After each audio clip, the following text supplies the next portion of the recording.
Good. All right, thank you for your patience. Good evening, everyone. Thank you for attending today's meeting of the Santa Rosa City School Board, opening this meeting Wednesday, September 14th, 2022. We are going to start our meeting, as we do at all of our board meetings, with territorial land acknowledgement. Presenting for us this evening is Assistant Superintendent Mike Shepard. Turn it over to you. Thank you, President Sheffield, members of the board, Superintendent Turnell, Santa Rosa City Schools community. It's my honor to be able to present this land acknowledgement to you tonight. I acknowledge that Santa Rosa City Schools is on the traditional territory and homelands of the Pomo people, traditional territory and homelands of the Coast Miwok people, and honor with gratitude the land itself and the people who have stewarded it through the generations. This land acknowledgement calls us to commit to continuing to learn how to be better stewards of the land we inhabit. By offering this land acknowledgement, we affirm Indigenous sovereignty and will work to hold Santa Rosa City Schools more accountable to the needs of American Indian and Indigenous peoples. Thank you. Thank you. We will continue to honor the past and the present for the future of this land and for our school community with respect and gratitude. Agenda item C2, if everyone could please rise for the Pledge of Allegiance.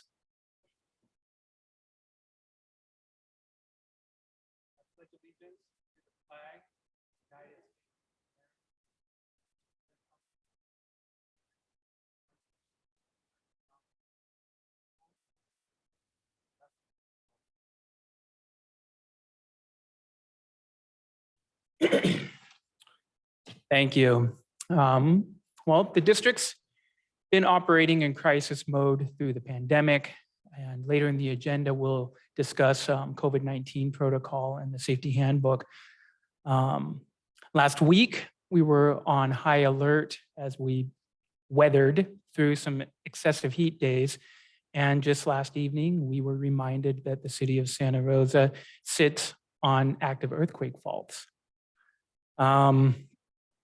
And I also forgot that we are now in the most severe period of our region's fire season. Student safety, health, and well-being is our #1 responsibility. So when you think about all these unpredictables, global pandemic, remote learning, fire and earthquake, flood, drought, we haven't seen pestilence or locusts yet, but who knows? We cannot predict what's on the horizon.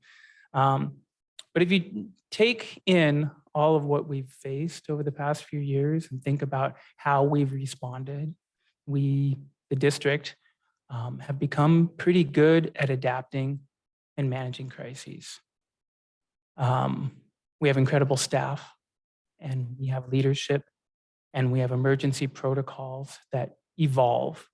And we're not perfect, but we do learn from our missteps and we move forward. I just want to take a moment for us to reflect and ground ourselves in that this evening. Agenda item C3, report on actions taken in closed session. The board took action for a vote to approve case number 2022-070428. And the board took action for a vote to approve recommendations for stipulated student expulsion case number 22-2301. There are only 4 of us here tonight, but we are mighty, we're powerful, we have a quorum. And I see 4 for act open session. There are none. See 5 statements of abstention. Are there statements of abstention tonight? Seeing none. Moving on to C6, Board Superintendent Turnell, are there any adjustments to the agenda? Not at this time from me. All right. In the public, adjustments to the agenda on F items, the consent items only. We will again open it up to public for adjustments on consent items. And we will do this again when we get to the F section later in the agenda. So we do want to go to the public in the audience. I do not have blue cards, but we'll go to the public joining us remotely. There are members of the public joining us on Zoom and would like to comment on an F item. Those are the consent agenda items towards the bottom of the agenda. Please raise your hand at this time.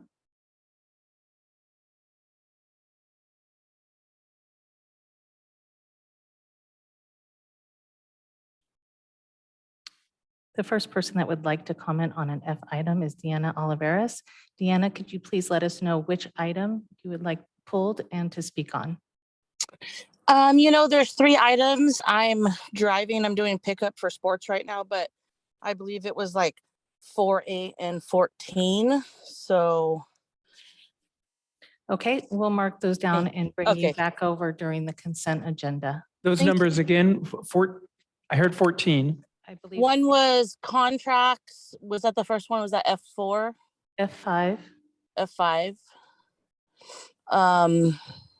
I think F8 and F14. I'm just going off memory, like I said, but I could check my Okay. back.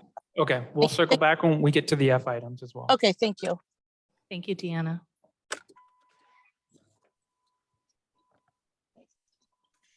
The next person that would like to comment on a consent item is Sam. Sam, could you say your full name for the record and also let us know which item you would like to speak on? Hi, this is Samantha. I'd like to comment on non-agenda item C7. Okay, we'll get to non-agenda items in just a moment. Thank you, Samantha. President Sheffield, there are no other hands raised. All right, thank you. Now we will move on to C7 and open it up for public comments on non-agenda items. We had C7, Samantha, but I'll read the blue cards that we have first, and then we'll circle back on public comment on non-agenda items. We'll start with Mr. Shelby Pryor.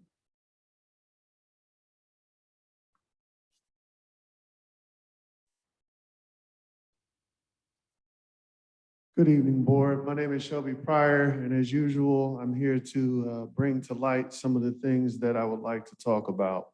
We're going to go ahead and turn October into the month of Latinx, which is disrespectful as all can be to Black people all over the world who have followed Brother Malcolm X. I do not understand how you continue to push this narrative into a community that does not acknowledge that to begin with.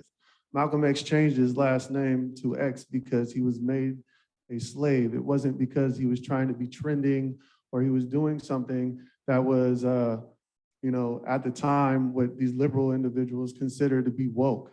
I've been awake. I'm a minority. I'm someone who's mixed, half Black and half white. I'm sick and tired of you guys pandering us as minorities. It's ridiculous. Our kids need to be focused on a lot more important things than the things that you're trying to go ahead and confuse them with. I'm continually having to be understood that I'm not Black enough or not white enough or something. And I understand that very clearly. But I do understand this. You individuals had a problem with me a couple meetings ago and decided that you wanted to take the police out of their everyday duties to come and protect you, but you took them surely out of the students' schools because you said that students are afraid of them. Check this out. They're not afraid of them. You guys are afraid that the police might do something they shouldn't do because they're undertrained or unable to do their job. That's a whole different category of things that we need to talk about. We continue to go ahead and watch how you mishandled all of the CDC guidelines for every single thing that you've done, and now you're recanting and going back this evening through all your agenda items that you're talking about. Let's continue to talk about the fact that you need to go focus on these kids in school and teach them how to read and be leaders, not sheep. Thank you. Thank you. And next, blue card from Andre Akakon.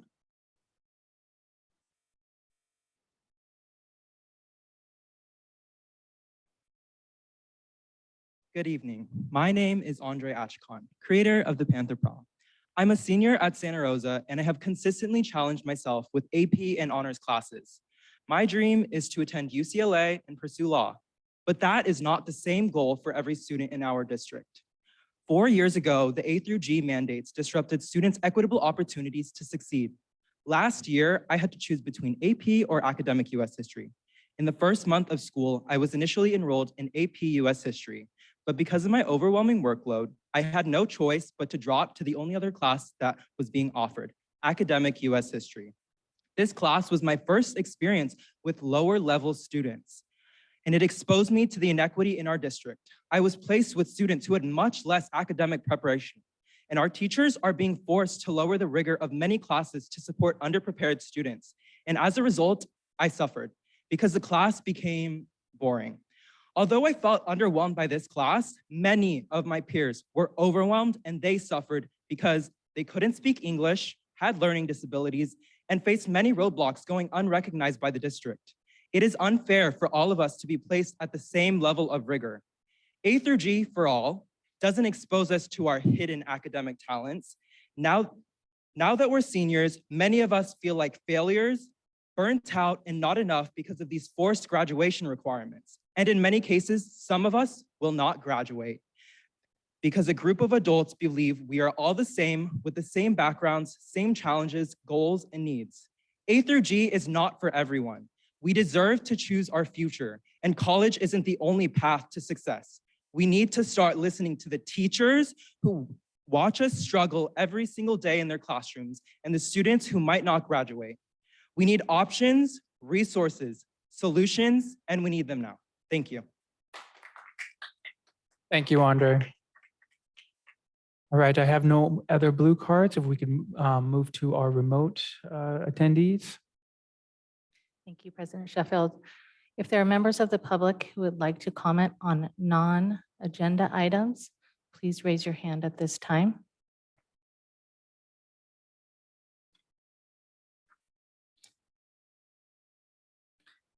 We have a 2-minute time limit tonight. If you can please follow that, that would be greatly appreciated. Our first speaker is Lena McNamara. Thank you.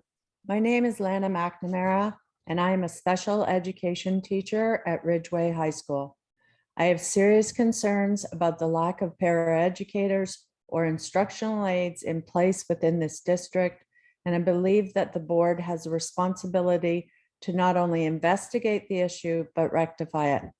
Most teachers in special education function within a team of professionals, both certificated and classified staff. We are here for one reason and one reason only, to provide a safe and secure learning environment for our students. We educate, monitor, counsel, assess, train, and implement various therapies, and none of this happens without a fully staffed classroom. We cannot adequately do our job without these other team members. Parents are not sending their children to school to be warehoused or babysat, but without adequate staffing, most teachers are forced into a situation where certain activities and lessons are sacrificed because there are simply not enough adults in the room to present a wide variety of instruction safely. Special education teachers are not just burnt out by the increased workload, but demoralized by the lack of support from the district.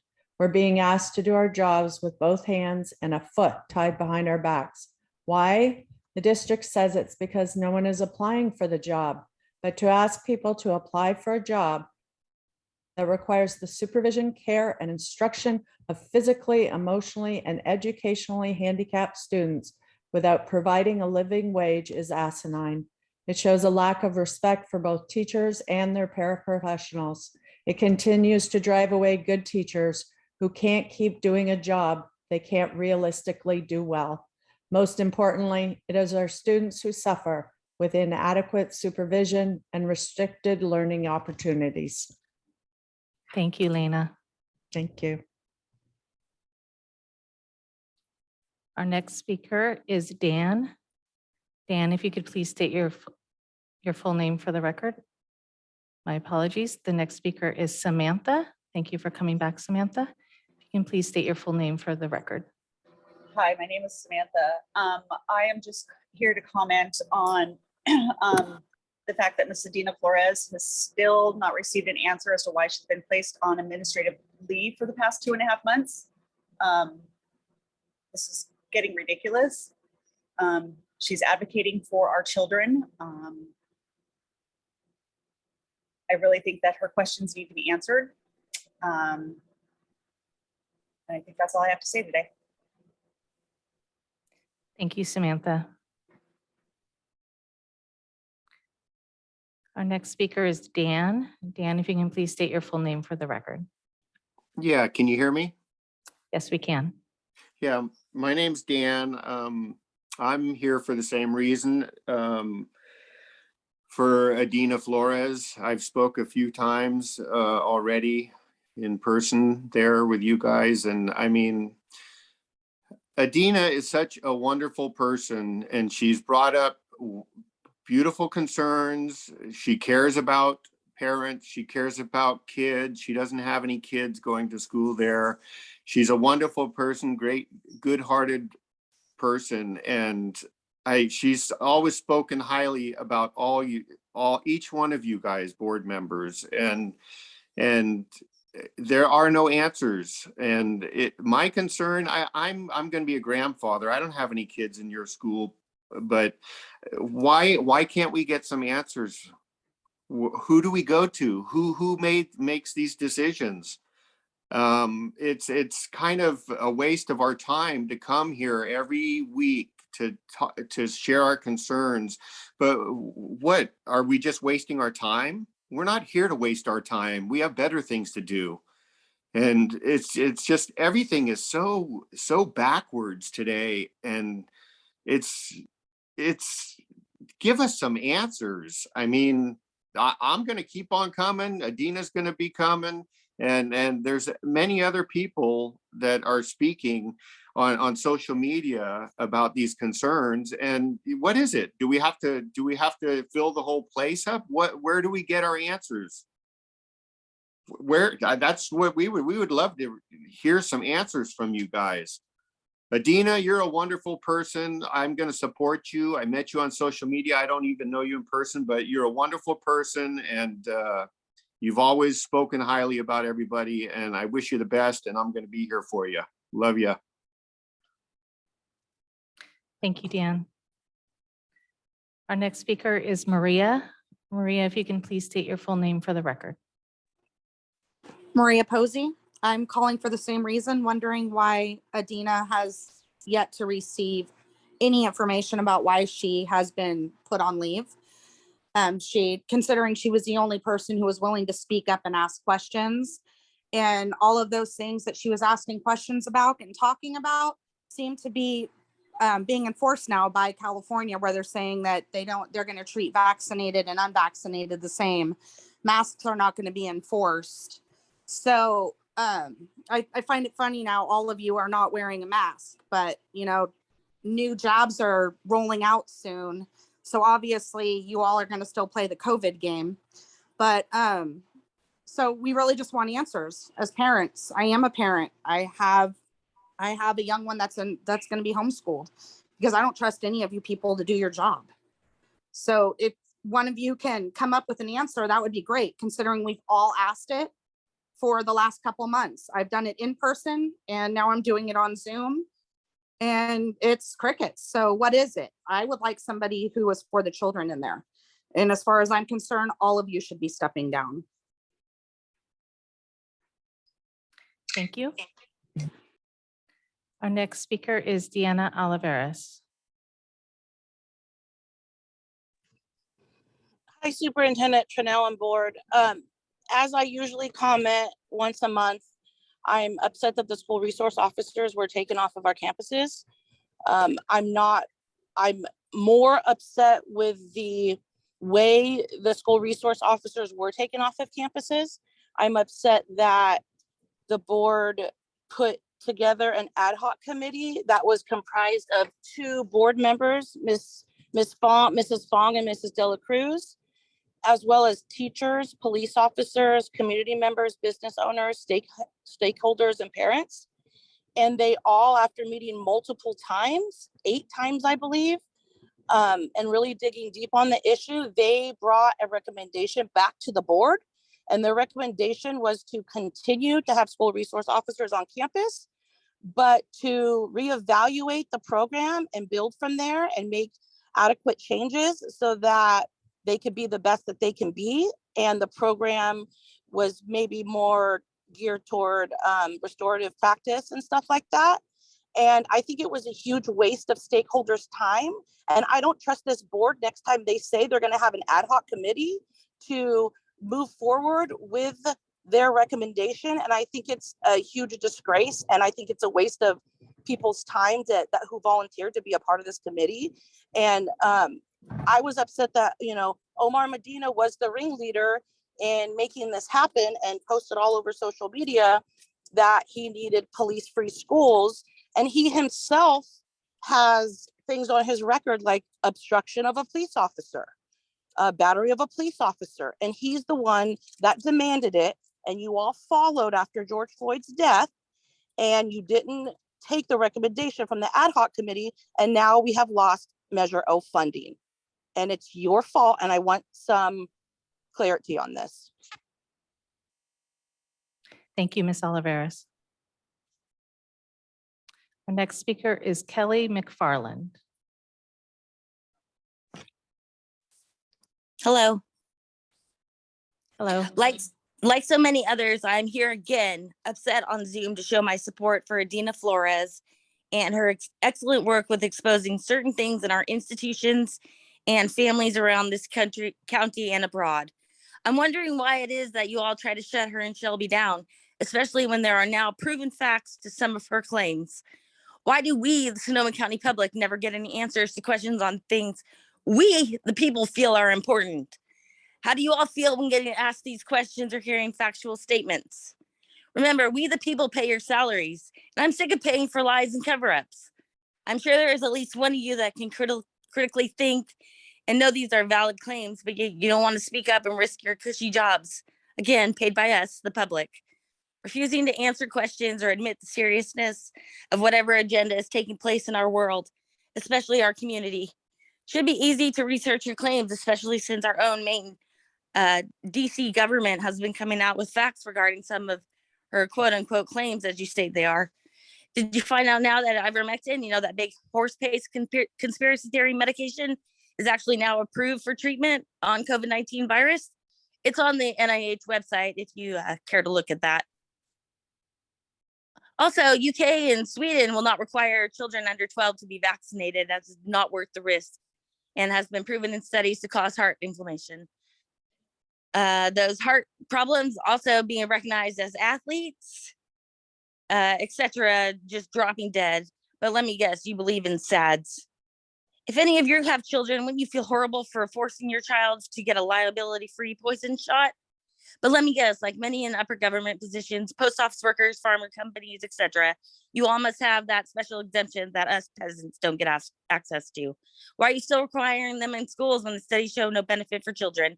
Denmark is also not requiring any shots for people under 50, and that just came out. You can look all this up. Thank you, Ms. McFarland. The time is up. Thank you for. I'll be back. Next speaker is Elizabeth Birch. Hi, I had not planned to speak, but after listening to these comments, I've been looking online to try to figure out what this is all about. I won't deem to say that I can understand what all of this is about, but I do want to say that I hear a narrative of the usual anti-vax stuff, blaming the board, just essentially threatening to come back, and over and over and over again, the same things. Frankly, as a parent, I'm just absolutely disgusted listening to this kind of thing. I can't believe your restraint sitting there listening to this. I just think it's ridiculous. And I'm very sad that we are not having our children wear masks. Right now, it's a choice, and I think it's causing more people to get sick, but we'll have a surge, and then people who are not vaccinated are going to blame us for wearing masks. Somehow that's the problem, when in point of fact, if everybody would get vaccinated, we would stop having these variants, and we could take off these freaking masks and get back to education. In any case, I support what you're doing. I am concerned about the teachers talking about special ed, but the rest of all of this, enough already. Thank you. Thank you. Our next speaker is Steph Marsh. I'm new to this forum. I am very concerned about the complete non-transparency of what I've heard going on here today on this board. I'm sorry for any public attacks or personal attacks that you folks may have experienced. However, I am even more concerned that I hear this board is not following CDC protocol and has no transparency, neither does the County of Sonoma, when members of the public are asking direct, simple questions. Hello? Yes, you still have more time. If you'd like to continue. I think I'm losing service. I'm also very concerned I hear that an employee, Adina Flores, has been asked to leave for asking questions without any information of why she was asked or put on probation or left to leave her position. All of this stinks of unethical behavior. And I too will be back. And I'm not saying that in a threatening way. I'm saying that as a concerned citizen that expects answers from public officials. And unfortunately, the longer you let this fester, the worse it's going to be. So please do the right thing and be frank and transparent in your positions. Thank you very much. Thank you, Ms. Marsh. President Sheffield, there are no other hands raised. Thank you. And thank you all who spoke with your issues and concerns. We're moving on to our D items. Do we have a report from President Mary Lehman, CSEA? There's no report tonight from Ms. Lehman. Thank you. Item D2, Srta report. President Catherine Howell.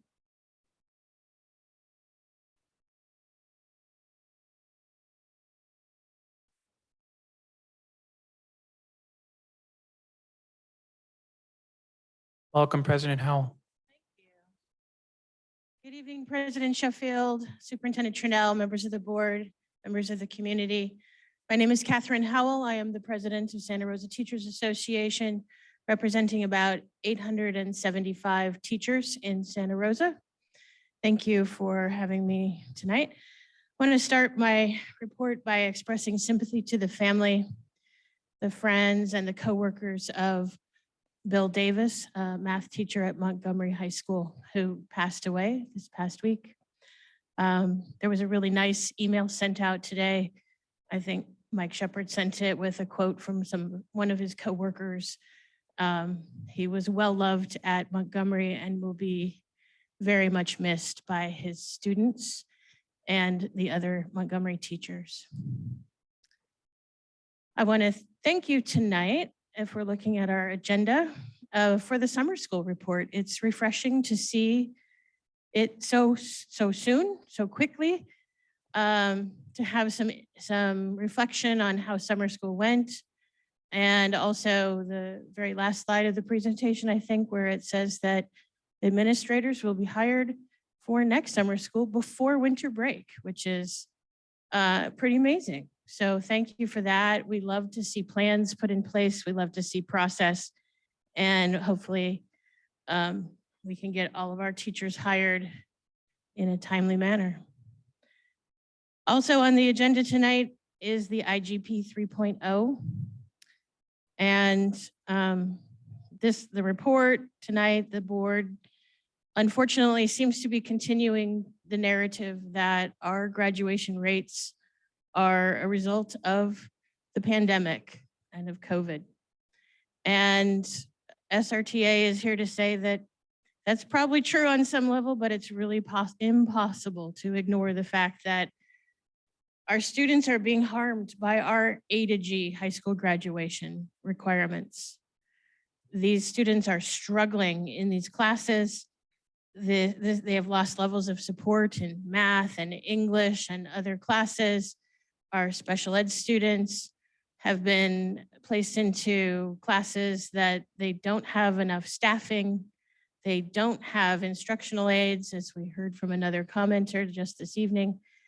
And they're not doing well. They're seeing themselves as failures. And that's it. Our teachers are struggling. to try to convince and to create situations that our students are successful in and keep our students keep working, keep going, but it's hard. It's really hard. We need every student to be successful, and A to G is a lofty goal, but I think it's time that the district acknowledge that our A to G policy is flawed. What are we going to do this time next year when we realize that our graduation rates are not simply caused by the past 2 years of this pandemic, but are in fact a direct reaction to these A to G policies that have caused our students to lose supports in their classes that they need to graduate from high school. It worries every teacher in this district, from kindergarten all the way through seniors, teachers of seniors, and it's a huge concern. I'm going to end with saying the unaudited actuals look great, but I do want to point out one little number that always gets buried really deep, and that is the percent of current cost of education expended for classroom compensation. Our legal percent is 55. We have to meet that, and sometimes we always just sneak it in with this report is 55.15. I don't think I've ever seen it higher than that. So we're just really meeting the bare minimum of compensation for educators in this district. And I just wanted to point out that one little number. Thank you. Thank you, President Howell. Moving on to agenda item D3, Superintendent Report. Superintendent Trunell. Good evening, everyone. President Sheffield, members of the board, those who are in person and online. Today marks day 24 of the 22-23 school year. I hope that everyone is doing okay since the earthquake yesterday. I want to thank our district team who got to work immediately yesterday evening, assessing school sites and ensuring that we could continue school safely today. There is a positive feeling to the start of school this year, and school campuses are certainly buzzing with students and staff in action. I've enjoyed getting out to some of our school sites to see students and staff at work, and we continue to follow health and safety practices for COVID-19 and remain focused on positive mental health wellness supports. We have held back to school nights over the past 2 weeks for elementary and middle schools, and our high schools are tomorrow night. We appreciate our families for coming out to connect with us and encourage ongoing communication between school and home beyond these nights. I am proud of our district team for increasing available resources during back to school nights, including having additional translators available in order for our families to access important information. There's so much more that I could share, and I could go on, but I'm going to hand it back to you, President Sheffield. Thank you for the opportunity. Thank you so much, Superintendent Trunell. D4, President's Report. I have nothing to report tonight, so we're going to move on to D5, Board Member Reports. We have Board Member Reports. Yes, Dr. McCormick. I would just like to report that the Made in Santa Rosa Education Foundation last week had our inaugural in-person fundraiser, and we were able to raise clear over $40,000. So we are really excited about that. And so we are looking forward to getting the grant applications from our middle school and elementary school principals this fall. And yeah, looking forward to delivering out some grant money to the schools to help support our enrichment program. So more on that later, but it was a very successful event in the heat, but we pulled it off, and we're very excited, and there will be more events in the future. So I'll keep you posted. That is great news. Thank you for sharing $40,000 in its inaugural event. Thank you. Other board members reports? All right, seeing none, we are going to move on to agenda item D7, Schools Plus Report. Joining us this evening for this report is Jason Lee. President Lee. How's it going, Jason? Welcome. Thank you. It's going well. We'll give you a minute to set up Yeah, here. I gotta make sure I get the link here. 1 second. Anyway, just to follow up with Jill McCormick's comment, it was a great day for Made in Santa Rosa. Very cool. It could have been a little cooler. I think it was like 107 that day. There was a lot of sweating, but I think people raised their hand to just try to make it quick and run Herman G around. So it was really sweaty. So I am happy to be here and I appreciate the time very much. And it's a great opportunity for us to educate some of the board members and the community about Schools Plus. So as soon as I get my link here, let me refresh. Oh, the joys of hybrid worlds. While I'm waiting for that, this is our 32nd year of Schools Plus. And Schools Plus started in the spring of 1990. Let's go. When there was, again, it seems like this is commonplace now, but a major budget crisis facing California public schools. That could be like just a permanent headline in the papers. And it was so severe that spring sports were going to be cut. All spring sports, swimming, baseball, track and field, softball, everything that was happening in the spring was going to be removed in this budget crisis. And some educators and some community members got together and said, we can't let this happen. And they stepped up and created the Schools Plus organization. There we go. Give me 1 second, everyone out there. And really created something that's just been amazing. And it's actually grown and become more active in the community, and maybe not as much as it used to be. But we're still out there working to make sure we're providing dollars for Santa Rosa City Schools. So give me 1 second here. I'm trying to get in. All right, connecting the blue circle. Hey, I see you both. So somebody's got to make me a co-host and I'll share my slideshow.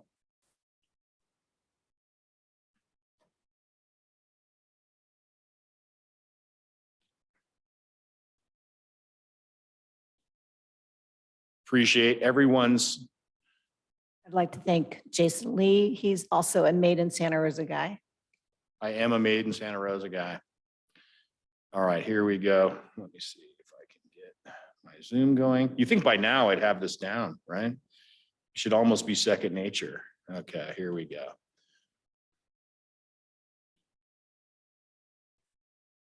Hey, all right.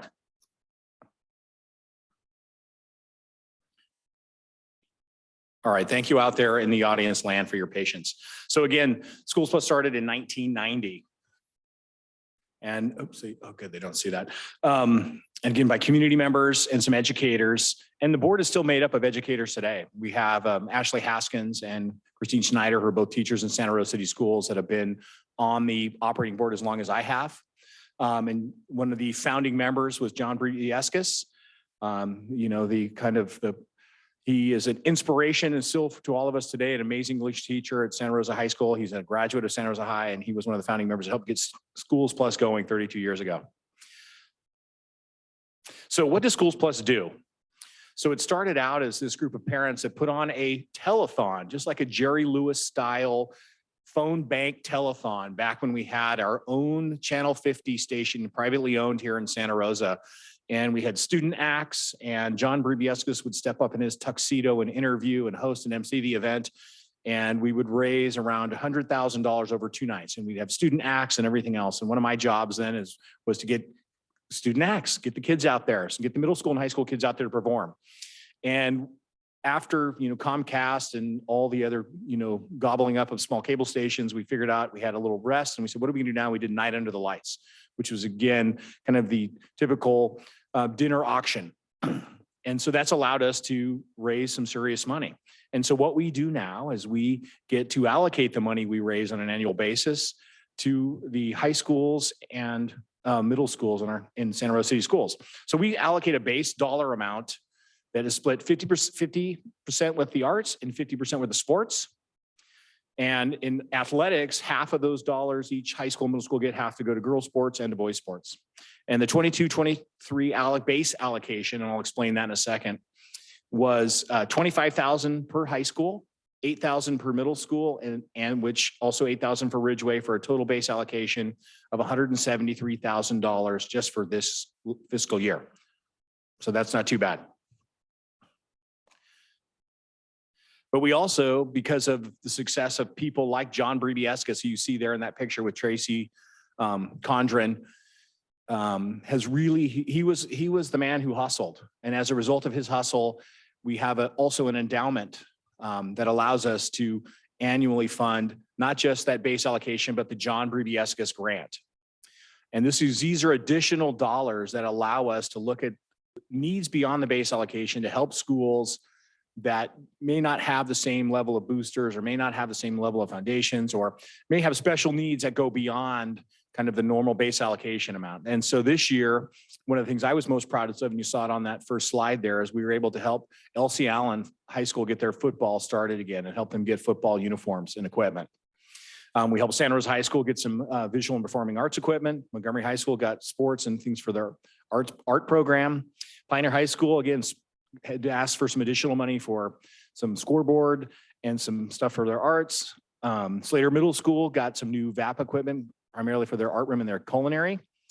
And Comstock Middle School got a PA system. So these are things, and this is a competitive grant that principals apply for and we evaluate. And we do so understanding that some schools are in higher need than others, and we do what we can to accommodate that as well. So our total allocation for this year was $233,000. And this is all goes on with work of an operating board that is just made up of educators and community volunteers who handle events out in the community. We also are fortunate enough to have community partners like Friedman's.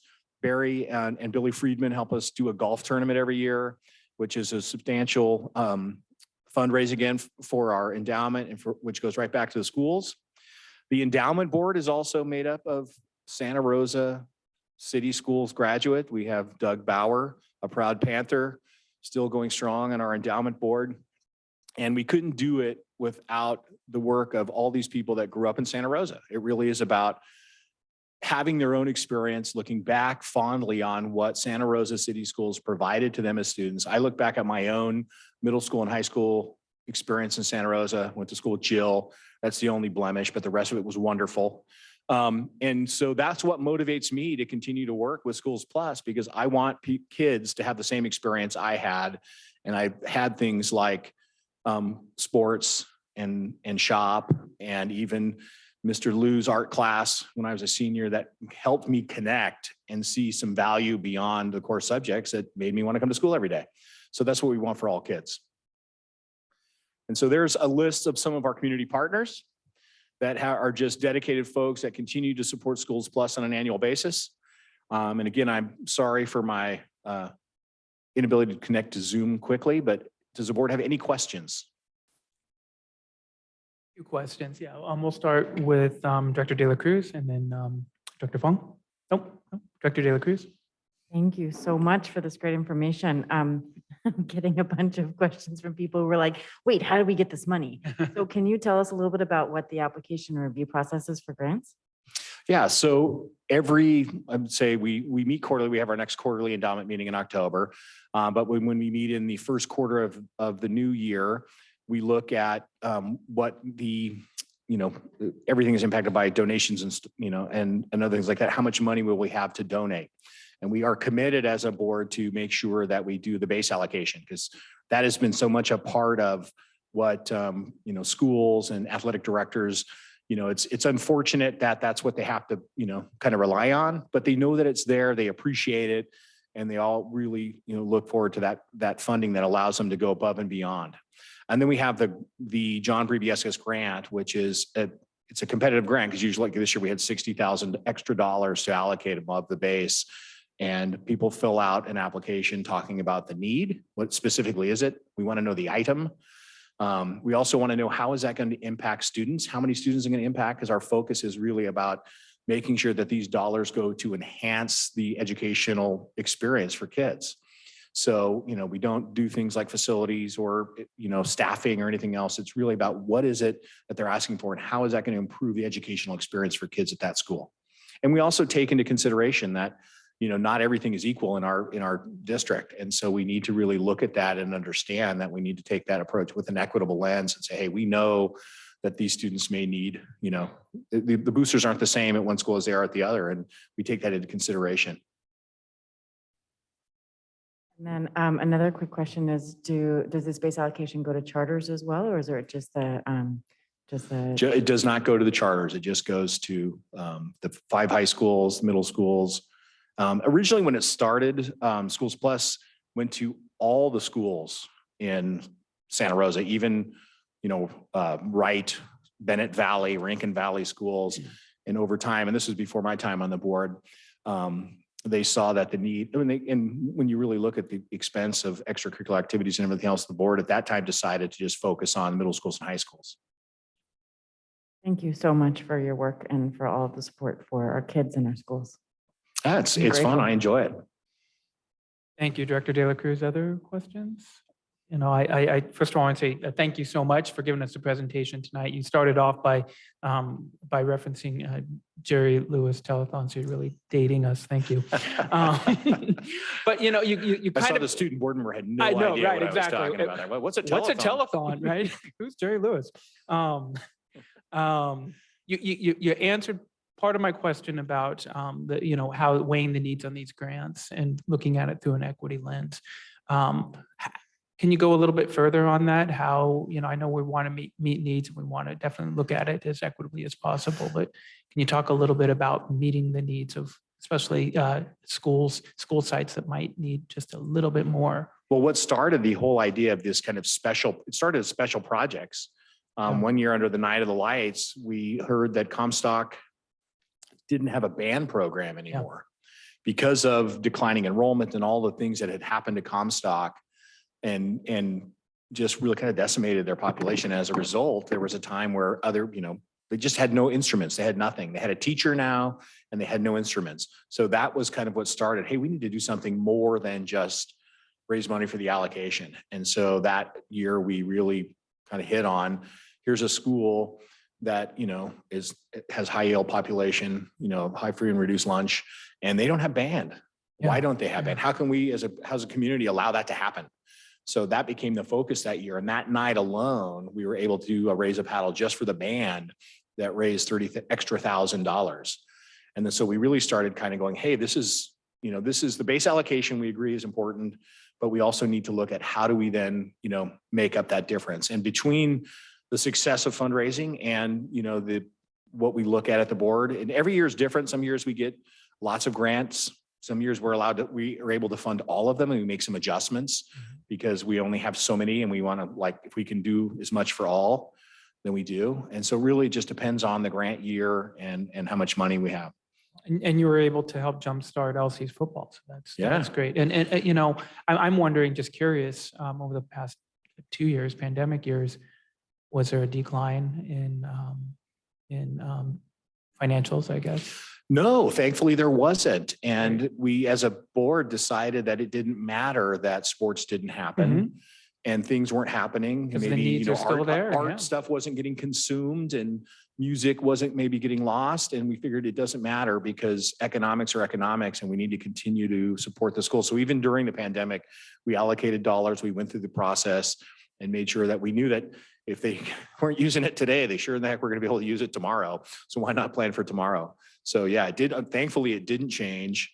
And we were able to continue even to do that then. Good news. Yeah. All right. Well, I'm going to circle back one more time. Yes, Coach. Okay, first of all, I consider myself lucky to have gone to high school with you, Jay Lee. So for the record, okay. I promise no stories at the board meeting, but anyway, go ahead. Right. That'll be after the board meeting. But I was, first of all, I just have to say that it's shocking that in 30 plus years, we're still scrapping and that public education isn't fully or sustainably funded in the 5th largest economy in the world, California. And there's lots of reasons for that, but it's disgusting and despicable. That being said, I was at the board meeting in 1987 when they were threatening to, I was a swimmer, So, and they were threatening to cut swimming and all of spring sports. And that was, I mean, we were in those board meetings at the district office. It wasn't over here at City Hall yet. And I remember going as a student and how powerful and it didn't, Schools Plus didn't pick up until like 2 years later, or the year after we graduated, but now I'm really dating ourselves. But that momentum started, and the power of that and the power of this community started in those meetings at that time, because it was students, it was parents, it was teachers, it was the entire community rallying to protect these programs in our schools. And it's just been a labor of love, and to watch it grow over the years. I remember going to the telethons, I remember giving to the telethons, I remember my parents giving to the telethons. It's just awesome to see what Schools Plus has accomplished over the years, and exciting now that you have an endowment. It'll continue to build and build and keep giving generation after generation. And Schools Plus really was one of the initial models that helped us take that step once we got a large donation for the Made in Education Foundation that we're just starting now. And with a primary focus on the elementary schools and the middle schools too. And I just, thank you for your work, and thank you to, the legacy that is Schools Plus, and it directly impacted me. Both my sons went through Santa Rosa City Schools. It directly impacted them. And I'm just very thankful for it and touched by it. And I'm glad that you're here. I'm glad that you're still fighting this fight. And yeah, keep it up. And everybody listening, there's ways to contribute and help our kids and keep these programs in that I can't believe are on the cutting board year after year after year. Because when you talk to alumni and you talk to former students, obviously education is the focus, but there's all these other connection points with our students in these enrichment programs that enhance their creativity and their community, and their interest, develop their interest in things they didn't even know they were interested in until they were exposed at school. And public education is where we should be providing those opportunities for everybody all the time. And so it's sad we have to fundraise for it, but I am thankful we live in a community that does that. So thank you for everything that you've done. Thank you very much. Yeah. And thank you to the Santa Rosa community, because it's not just the people that volunteer on the board. It's the community out there that is committed to education. I know it's not going to take Made in Santa Rosa Education Foundation 30 years to reach this point. So I'm looking forward to that as well. So thank you so much for your time. Have a great evening. Oh, Julie. And I also wanted to thank you because I attend Pioneer, and then it was really exciting to see the new scoreboard in our gym. And I just had one question: how can students get involved? That is a great question. And it hasn't been something that we've really thought about, because when they were heavily involved in the telethon, and Jill remembers, I mean, it was great to see fourth graders playing their violins and people singing. We even had a Star Search one year at a telethon back when that was a big thing. But when we went to evening events, we thought, maybe we should keep the kids away from those kind of events for reasons. But that's a great idea, Julie. And I'll bring that back to the operating board to say, how do we then reach out to the kids and get our students involved so they can help us too? Maybe student board members. Yeah. You said it again, Star Search. Now you're really, oh, man. Maybe it was American Idol. Sorry, because I went too far back in the go. database. Thank you all very much. Good to see you, Jason. Thank you so much. Take care. Thank you, Schools Plus. Thanks for the work that you do. And I overlooked agenda item D6, our CSBA report. We do not have a report tonight. I just wanted to make sure that we noted that, glossed over D6. We're so excited to have Jason in the house, so we went right to D7. All right, we're going to shift into our E items, our discussion action items. We are going to start with agenda item E1, an action item, approval of a resolution recognizing September Attendance Awareness Month. The board will consider approval of resolution number 2022-2318, recognizing September as Attendance Awareness Month. Joining us this evening for this presentation, Dr. Castro, welcome. Turning it over to you. Thank you. Good evening, President Sheffield, members of the board, Superintendent Trinnell, Santa Rosa City School educators, students, and families.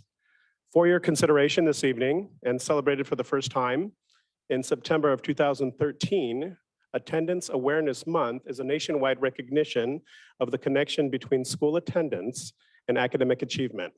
The goal is to mobilize schools and communities to promote the value of good attendance and take concrete steps towards reducing chronic absenteeism. As such, tonight's requested action is that the board approve resolution number 2022-23-18 to recognize September as Attendance Awareness Month. All right, we'll bring it back to the board. This is an action item. Do we have questions from the board? All right, seeing none, we will go to public comment. I do not have blue cards on this item. So if there's folks in house who wish to address agenda item E1, okay, we'll go to members joining us online.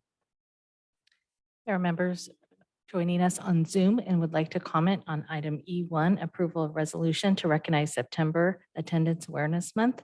Please raise your hand at this time.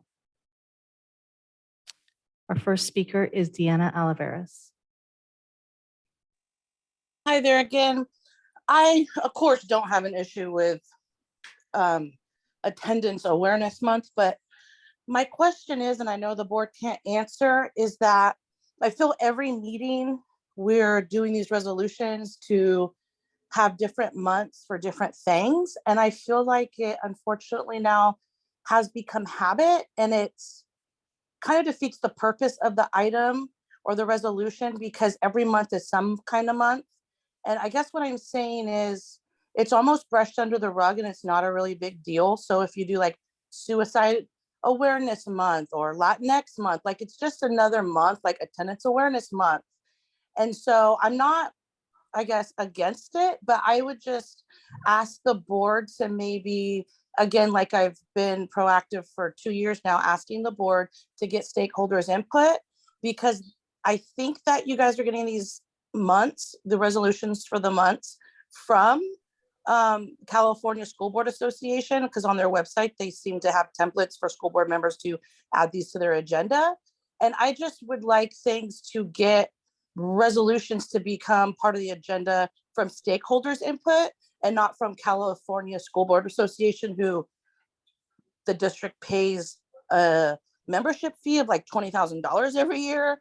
I just think it's a weird combination, and I just wish that you guys would look at it, because it's kind of, it's starting to feel like it's like overdone. And I think that it's kind of, the resolutions are losing its value. Thank you. Thank you, Ms. Oliveras. President Sheffield, there are no other hands raised. All right, thank you. We'll bring it back to the board for discussion. Further questions or a motion? Coach McCormick? I would like to move to approve the approval of resolution number 2022-23-18 to recognize September Attendance Awareness Month. And do we have a second? Second. All right, the motion was from trustee McCormick, seconded by trustee De La Cruz. We are ready. Dr. Fong has a. Dr. Fong has a question. I have a comment. Yes, I really do like what we've done in the past 2 or 3 or 4 years in terms of looking at absences and chasing down every student in person, going to the houses and knocking on doors. I think that the pandemic has really shown us that kids need different ways to go to school. They need different ways to be measured to attending school. And we are still, like every other local education agency, are kind of locked into a certain way to go to school between 8 o'clock and 3 o'clock, for example. And that's the law, and that's what we need to do. So it behooves us to, as parents, stakeholders, as students, as administrators, as board members, as leaders in the education community, talk to our legislators and talk it up and say, what are some different ways that we can attend school and be in school and learn? Because we know that many students do not learn the way we provide education, or the way we are instructed to provide education, or the way we have money to provide education. And so then therefore we have this chasing the attendance thing, you know, compelling kids to go to school, to attend so we can get those dollars, because that's what it's about, right? That's how we get the dollars. I mean, that's dollars and cents, that's how it works. But it's a wrong system. It's not a correct system anymore. And it makes us go through hoops that are counterproductive to learning and to teaching. So that's something I don't know how we fix this. This board can't fix it. Superintendent Tronell can't fix it. Dr. Castro, you can't fix it. A parent can't fix it. But together we need to have a voice that says we need different ways for kids to come to school to learn. And school may look very different, maybe different hours, maybe in different places, could be out in the community. But these are some of the transformative ways that we need to provide education for our kiddos in this century. And we're 22 years into this century. All right, thank you. No, thank you, Trustee Fong. All right, other questions from the board? Discussion? All right, we had a motion from Trustee McCormick, seconded by Trustee De La Cruz, and we are now ready for a vote. Director Bowie, Aye. Director McCormick, Aye. Director De La Cruz, Aye. Director Fong, Aye. President Sheffield. Aye. All right, motion passes. Agenda item E2, this is also an action item, approval of a resolution recognizing September 15 to October 15 as Latinx Heritage Month. The board will consider approval of resolution number 2022-2319 recognizing Latinx Heritage Month. And presenting this resolution, we have Director De La Cruz. Thank you so much, President Sheffield. So from September 15th to October 15th, our district celebrates the powerful contributions of people from the Latin American diaspora. And we do this so that we can continue to work to understand the history and the meaning behind the changing ways in which these communities define themselves. This is particularly important to Santa Rosa City Schools because out of our 15,500 students, 58% of our students are Latinx, Hispanic, Chicano, Latino, any number of ways that kids define themselves. I think it's really also an important function of these resolutions to celebrate these times in our annual calendars to make sure that we are sharing in the efforts to educate each other and that we as an educational institution are making sure that we are sharing this information with our beloved community. It begins a conversation. It may answer questions that people have. I personally love being asked how I identify, and I think it's such a wonderful question to ask people who you care about to make sure that you are understanding how to respect how they might identify themselves. And from Hispanic to Latino to Latinx to Chicano to Latine to Boricua, from really diverse thinkers, from people like Curly Trapoyawa to Richard Rodriguez, people of the Latin American diaspora have been challenging the boxes that governments and institutions use to define them or us. And while governments also continue to make decisions about the terminology that they use that are really grounded in the sociopolitical and economic circumstances of that moment in time. And this is a continuing, ongoing conversation. Hispanic Heritage Week began in 1968 under President Lyndon Johnson, who signed Presidential Proclamation 3869. And at that time in our country's history, there were a lot of really powerful militant and nationalist brown people, young people, who had been organizing for more than 10 years. And these movements were really active and flourishing all throughout the country. So from the Brown Berets to the Latin Kings to the Young Lords, young Chicanos and Boricuas and Dominicanos, and other members of the Latin American diaspora were living in the United States and were actively organizing in their communities to further self-determination and liberation of third world peoples in the US. And although their members represented many different places from the Latin American diaspora, they were really united in their dedication to anti-racism and being grounded in the celebration of their African and indigenous roots. And many of these nationalist and militant organizations, brown power movements, also worked in solidarity with other communities of color who were also organizing at that time. The Black Panthers, Native American groups, including many, many important movements, as well as Asian American movement groups.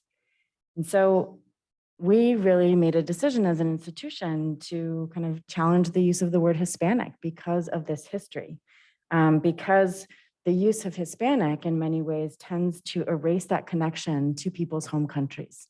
It erases the connection to African and indigenous roots. And instead, what it does is connect people from a Latin American diaspora to a European colonial empire that left these communities a common language, but also a history of genocide, of slavery, and of land theft. And so we as an institution here really challenged that designation and have chosen a different set of words to use to define people from the Latin American diaspora. And I want to address, particularly this question around the word Latinx. So Latinx, not Latinx. There's lots of different ways that people try to pronounce it because it is a strange word. It's taken me a little while to get used to it. But essentially what it does is it also challenges kind of the masculine or feminine choices that the Spanish language puts on identity. And it allows us to resist that gender binary. And so it's really a non-binary form of Latino or Latina. And it is designed to be more inclusive. I would say another kind of phrase that's coming up that you see in the resolution is the word Latine, which is a word that is now being used in Spanish-speaking countries throughout the world, because Latinx is just not as easily fluent in our Spanish-speaking mind. So this is just an ongoing rich conversation, and I'm really proud that our district has continued to engage in this conversation with this resolution and works to celebrate and educate and continue the conversation here with this resolution. So it is my pleasure to present this resolution to your board and to our community. Thank you. Beautifully done. Thank you so much, Director De La Cruz. This is an action item. Do we have questions from the board? All right, seeing none. I do not have blue cards. Are there folks in house who wish to speak to agenda item E2? There are members of the public joining us on Zoom and would like to comment on item E2, approval of resolution to recognize September 15th to October 15th as Latinx Heritage Month. Please raise your hand at this time. Our first speaker is Gabriel Apavera.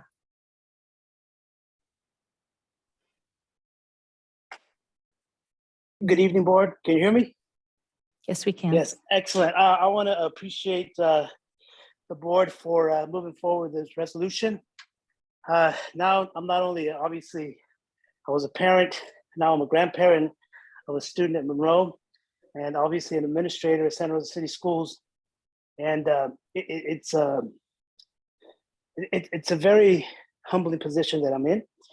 And I feel that with that, I was mentored by an individual who looked like me as an administrator and motivated me to get into this work. And I'd like to acknowledge Raul Guerrero, who played a big impact in me being an administrator. And with that, we're working hard to get all of our educators, the majority of our educators at LC Allen, and I include our classified staff because I do include them as educators as well, that really represent the culture that we have and the community that we have at LC Allen High School. Through the years, from when I first started at LC about 20 some odd years ago to now, we've accumulated almost 30% of our staff is Latinx, and we're very proud of that. We still got a lot more work to do, but we're very proud of making sure that our educator community represents the students that we represent, because we want them to see us not only as educators, but also as somebody that they can look up to. Again, when I was in high school, way back in the days, really the only person that would look like me was the custodian. And things have changed and times have changed, and that's part of our drive. And so again, I want to appreciate this recognition of this resolution, and it does make a difference. Even looking at this board, it makes a difference with not only our community, our students, but our staff. So thank you very much, and I appreciate this. Have a good day. Thank you, Mr. Apavera. President Sheffield, there are no other hands raised. Thank you. All right, we'll bring it back to the board for further discussion, questions, or motion. I'd like to move to approve the resolution celebrating Latinx Heritage Month, September 15th to October 15th. Second that. All right, the motion was made by Director De La Cruz, seconded by Director McCormick. We are ready for a vote. Director Fong. Director Bowie, Aye. Director De La Cruz, Aye. Director Fong. Aye. Director McCormick, Aye. Director Fong, Aye. President Sheffield. Aye, motion passes. So thank you again, Trustee De La Cruz, and thank you, Dr. Castro, for the presentation of these resolutions tonight. We are moving on to agenda item E3, an action item. This is an update to our COVID-19 safety handbook. The board will consider updates to the COVID-19 safety handbook, including California Department of Public Health COVID-19 guidance for K through 12, revisions to the COVID-19 prevention emergency temporary standards and California testing requirements. Joining us this evening with Superintendent Trunell, we have Mr. Jonathan Jones, our COVID coordinator. Welcome. Thank you. Thank you very much. Turning for, it over having to me you. Back. I will try to speak a little more slowly than I did last time, but also be respectful of the time that we have. So what I'd like to do tonight, present to you the essentially the updates to the existing Santa Rosa City Schools COVID safety handbook that is has been online since March 30th. Since that time, in fact, immediately afterward, we started having this just onslaught of changes and updates to policies and a lot of dialogue and needing for clarification between CDC, CDPH, Sonoma County, and our labor groups. And so there's been a lot of things that have been updated that are not currently represented in the handbook that has been accessible online. And so that has now been updated. I present that to you tonight so that you can also review what these updates are to be in the book. So what we are going to be covering are the actual updates to the COVID safety handbook itself. That includes simple things like the title change, content restructuring, some nuance of language, and just general improved navigation in the handbook itself. Revised quick reference charts that I will be showing you shortly. And then, of course, removal of the expired policy content, and then the updates to the policies and protocols since that last version of the handbook was posted on the 30th of March. And so getting into that, I also am going to be basing some of what we have to share on some of these following concerns and considerations. Number one, of course, the relaxed or rescinded mandate tiers from CDC and CDPH. Overall, the reduction of federal COVID safety supports, more specifically with the recent transition of COVID support resourcing from federal level to state level and commercial enterprise. Also, the reduction of reporting due to consumer antigen distribution, which is something that we addressed in my presentation to you in July. And tying to that, of course, are revelations recently of case report deficiencies and inaccuracies nationwide that have really kind of confused the data sets that we've been working with.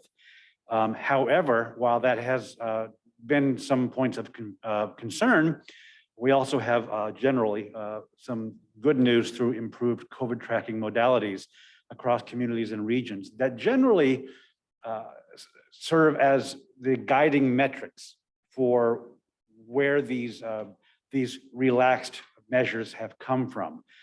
Most specifically, of course, can be reflected in our Sonoma County case information data sets that come from Sonoma County Department of Health Services. We reviewed this in the past. This is the latest update as of the 11th of this month, where it shows the history of case tracking throughout Sonoma County, and of course the spikes, and then of course coming into very, very small. You have to kind of zoom way in. We did anticipate just a little bit of an escalated case presence upon return to campus, which happens every year with all kinds of molecular goodies that kids bring back from summer activity. In this case, they also brought a little bit of COVID. But I've also found that in tracking spike after spike over the last year, that each successive spike it's a fraction of the spike before. And that's been generally a really good trajectory for us overall, not dismissing the fact that every case counts and that COVID presence it's always a concern. There's a wide variety of ways that it is presented in people who are infected, and it's always a concern. But overall, in terms of just a numbers game, we've been on a really positive trajectory, despite the fact that with the major transition to rapid testing, where a lot of people at home aren't really reporting, ultimately the guidance comes from specific metrics that include hospitalizations and mortalities. And the news has just been really, really positive in that regard. So in terms of our own district reflection of these stats, it does show very much in line with what the county chart shows, a little more specifically with the uptick in return to campus there on the very far right lower corner there, broken down by elementary, middle, high school, and then of course staff level infections at our school sites. And we anticipated, as I mentioned earlier, a good, say, 3 weeks of kind of rewriting that boat as it gets into the rest of the school year. And we're already seeing major improvement, more specifically with the numbers here in the dashboard that we have on our website. In this case, I've taken a snapshot of just the week before school started, and then as slowly kids kind of started to share on campus, and we got an escalation of cases, but we're already getting a handle on that as we expected to do. And we are leveling off in a pretty positive way. So how does all of this resonate with the way that the handbook works with all of this activity? So that's like to outlay for you tonight. First and foremost, and I think most obvious, is change the name, because the previous versions of it were written as a student and family handbook. But there's a lot of content in there that is also relevant to staff, volunteer personnel, and so forth. And so I figured just remove those connotations, if that's the right word, and make it a little more broad, general, as a COVID safety handbook. And then looking at the myriad updates or version after version of the handbook, I started to also discover that it became a lot like staring into a bucket of spaghetti. Just a lot of confusion staring into all of this stuff here. And so I simply put a table of contents at the beginning. So when you are specifically interested in finding an item, you know where to go a little more readily. And then I also looked at where the previous iteration of the quick reference chart or decision tree was placed in the handbook, and realizing in my time with the role that that's essentially what most people are looking for. I put those also farther up at the very front of the handbook, so you can just reference those very, very quickly. A lot of people looking for handbook guidance are doing so under some degree of crisis and want quick answers, and this is just a simple way for them to do that. So these are quick reference charts, number one, with a more comprehensive response to direct guidance based on a series of circumstances in terms of potential infection and so forth. And that's more of a catch-all. I'm sorry, I just hit the mic. And the rest of the three are decision trees that are designed to work in concert with one another as they reference one another. And so these have been provided not only in the handbook, but also to all the school sites for posting or using as reference as they need to, sending out to families as they desire. And it's available in both English and Spanish, and really has been well received as a quick way to get answers to how to move forward when a case pops up. So that is also front and center in the handbook. And the rest is mostly just the changes in policy.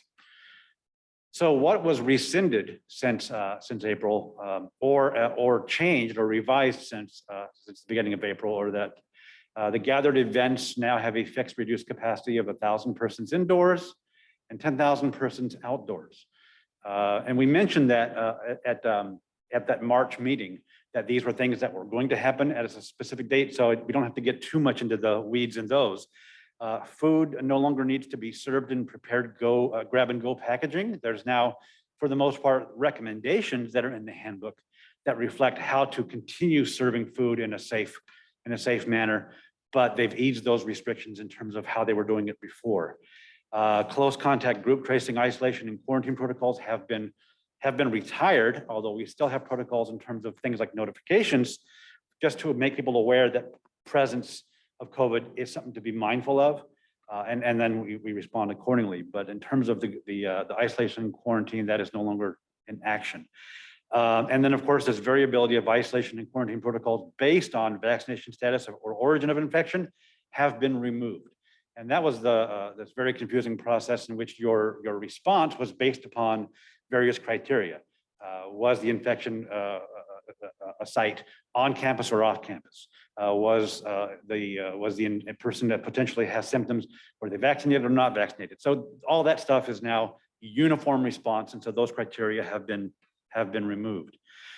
Staff masking, effective May 6th, Cal OSHA, after a lot of dialogue with CDPH, put out a stipulation that mandating staff and volunteers who qualify for an early return from quarantine. Those are those who had tested positive and were quarantined for at least 5 days, but they qualify to return. In other words, they've tested negative and their symptoms are resolving after day 5. So they qualify for early return from quarantine. That's between days 6 and day 10, are required to continue wearing a well-fitting mask while on the work site through day 10. While we have strong recommendations for masking in general, there are no other mandates for masking on our campuses, on our school sites for students or staff other than this one stipulation, and that comes to us through Cal OSHA. So that is also now in the handbook as well. In terms of student and staff testing, effective June 30th, 2022, the voluntary pool testing program at all our sites was put on indefinite hiatus. It was discontinued effectively by CDPH. We had seen some benefits and we had discussed them prior about the pool testing program, and we expressed some concerns and some interest in options for continuation of this. We are still in dialogue about that. There is a potentiality of reintroducing a pool testing program. That dialogue is still in play, and I don't have much more information for you at this time. Effective July 6th, we were CLIA certified for CDPH and FDA approved in-house professional COVID-19 testing with the Avid Binax Now testing program. It's awesome. It is essentially, it replaces the program that the county was operating out of our Lewis campus, but with a professionally administered rapid testing program that we now offer, and we are, as a district, licensed to do so.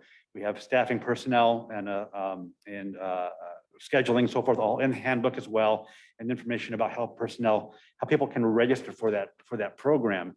And one of the biggest benefits about it is that as opposed to PCR, it is nearly as accurate as the PCR program that we had in the past. And you get your results in about 15 minutes instead of 2 days. So that's pretty rocking. And it's part of the CDPH Test to Stay program. It helps us work with CDPH in trying to keep our staff and students on campus as much as possible, and making some distinctions as to whether or not those symptoms might be things like seasonal allergies or colds and so forth that wouldn't otherwise require a 5 to 10 day quarantine. So that's been pretty great so far. July 29th, CDPH prioritized the antigen testing K-12 program for K-12 settings in lieu of PCR and discontinued the color portal. And so that our new program that we do offer is through CDPH also, but it's called primary.health. And so all the information is now also in the handbook as well. So far, so good. Referencing that last point, I won't belabor this one because this was also part of what was also before the board in my July presentation. So all of this is still the case, minus one particular mention as of 3:30 yesterday afternoon, satisfies the CDPH and Cal OSHA employee mandated testing program requirements rather. That may possibly affect pages 14 and 16 in the handbook. That is something that I think is probably going to have to come before the board for review and dialogue, which we can talk about in a few minutes if you'd like. But I know that it's going to be something that also needs to go to our labor group to have some dialogue in the new mandate that came from Newsom's administration yesterday. I'm sorry, Governor Newsom's administration, that was implied of me, and CDPH. But we are waiting on word on Sonoma County Department of Health Services as to whether or not they will also align with that. So before, I know I'm just kind of hinting at that, but since it doesn't reference what's in the handbook, that may be something for us to review as well. Maintenance and operations. In general, routine cleaning is now enough to sufficiently remove the virus that causes COVID-19 from surfaces. Prior to that, there was this response in which custodial personnel, every time a case was identified, had to come in and do like a clean sweep of a given area. And now that's not the case. So just general daily cleaning is now considered sufficient, included the fact that they've got the Ghostbuster proton packs that they go into the rooms with and use those. So that is that's essentially something that we now align with. Drinking fountains are open and used for students and staff. Routine cleaning as recommended as well. And then the policy and protocol updates. This was, I'm not going to belabor this one as well. This is just included in the handbook as sort of the more recent item that was approved by the board 2 weeks ago, 3 weeks ago, 2 weeks ago, August 24th, regarding the resolution to authorize superintendent to take all inappropriate action. So I won't go into all those points since that would just be retreading what we just did a couple weeks ago, but that is now in the handbook as well. So that's the handbook. Are there some questions that I can answer for you? Well, thank you so much, Mr. Jones. We are going to bring it back to the board for questions. Do we have questions? Well, I just want to say, thank you for all the work that you put in updating this, and just a reminder that this is an evolving document. It is indeed. So as I mentioned at the start of the meeting, we learn and we evolve and we react. I just had a question, Sure. in regards to this being such a great tool. It's a great tool for classroom. It's a great tool for families to use. What or how can the board, because we get a lot of questions. We get sure. weekly So questions. do I. And how can we, because now it's such a user-friendly document, how can we link it? How can we connect people to it so they have direct access? Maybe they can That's a bookmark great it. question. So one of the things that we're doing is, of course, we've been working on assessing the efficacy of our online access to the data. Yeah. It has been a little confusing in terms of where not just parents or families, but also school members, where they can find they can find this stuff quickly and accessibly. So I have been working with our communications department and not only just assessing that, but also coming up with some solutions that help us put that out there, put it online, and then communicate the updates more readily, making the interfacing for the data a little more, can't think of the word, better flow, basically, Okay. better access to it. And one of the things they've also been doing is updating things like through Parent Square, when updates go out, school administrators have been sending out updates through Parent Square and other portals that they're using to relay information to their families. The information about the testing lab that we have at Olila is not only something that we have operating, but we also have the capacity to also do satellite work in terms of moving out to school sites as needed. And so the information about that has now been attached to the notification letters that go out every time there's a case notification at any of the sites. So anybody who might also be interested or needing to be aware of what options they do have also know that those options are there as well. So anything that we have to kind of get that word out there, we're working more readily to do so. And I don't have all the answers yet. It's a fluid effort. Yeah. But we're learning to it, and we're improving. We will also be linking in this week's September newsletter that will be going out, the English and Spanish versions of the handbook. I believe we'll put a post on social media as well. So as many platforms, and when we send out our newsletter, we do send prompts through text and et cetera, so that people know that there's information to access. And Yeah. social media, I mean, it's just, we're as we Be careful learn. now, be careful. Well, but we learn, Fine line. it's these devices. It's not necessarily what we're going to Yeah, get a link exactly. in, Yeah. Parent Square or, a message from the school. It's these devices, what you do when you're on the go. Oh, for sure. Everybody's Yeah. tied to it in any way that we could make it that much more accessible. One of the Um, ways that we've been able to, like make it easier, for example, to register for this new program that we have with the testing, requires registration in the color portal. We have these great QR codes. All you need to do is just point The your phone QR at code, it, yep. and boom, they get the registration process immediately. And it's a whole lot better than looking at a 60-digit, URL. So that's been one of the options we're able to utilize. I also have to say, I've really been blessed with the opportunity to interact with a lot of amazing staff who have expressed a lot of interest in all these things. And so Yeah. I've been in dialogue with members of at school sites and just kind of bouncing things off of them. And I would be remiss if I didn't also include major gratitude and thanks to specifically Allison O'Harley, Amber Williams, and Indy Monday, and Eugenia Chaparro Sanchez, who all were extremely instrumental in clarifying this information and bringing it to this, I want to say finished version, because it never will be, but they have been amazing. And then on top of that, just building on top of what was already in place by Stephen Mazzara and Caitlin Pinella and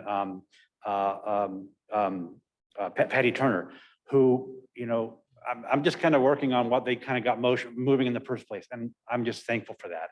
And anybody involved in that, to me, is an additional resource of connectivity and communication that have brought items to this that we build upon. And that helps get the word out too. So it's a community effort. Thank you. I'm so glad that we have your position. We're going to take public comment Okay. on this item. So if we have members of the public, I do not have blue cards in-house. We'll go to those joining us online. There are members of the public joining us on Zoom and would like to comment on item E3, updates to the COVID-19 safety handbook. Please raise your hand at this time.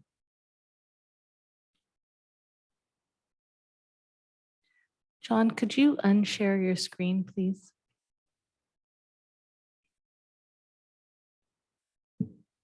Thank you.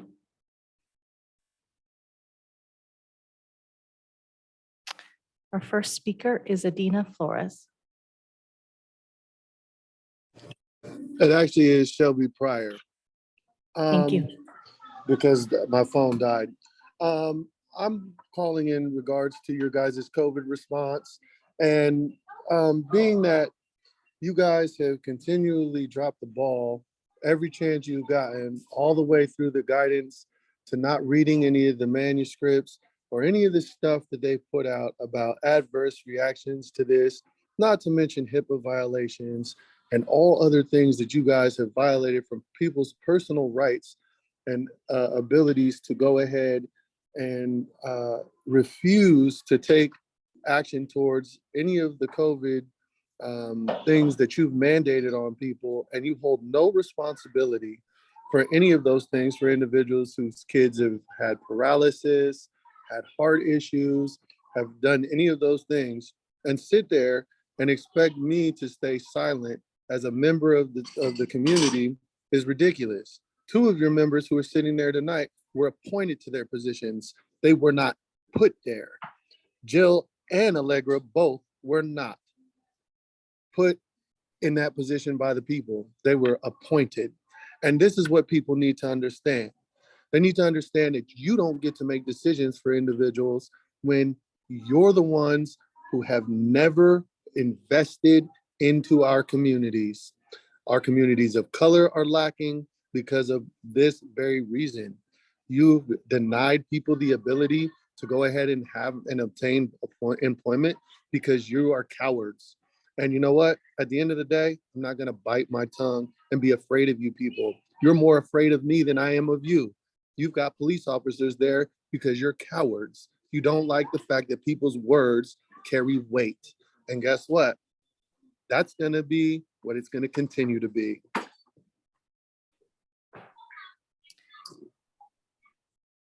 Thank you. President Sheffield, there are no other hands raised. All right, thank you. We're going to bring it back to the board for discussion. Further questions or a motion? Taking a motion from the board. I'd like to move to approve this handbook, and super grateful to you, Coordinator Jones, for all of your work. It's really beautiful. Thank you. Thank you very much. Second. All right, the motion was made by trustee De La Cruz, seconded by trustee McCormick. We are ready for a vote. Director Bowie, Aye. Director De La Cruz, Aye. Director McCormick, Aye. Director Fong, Aye. President Sheffield. Aye, motion passes.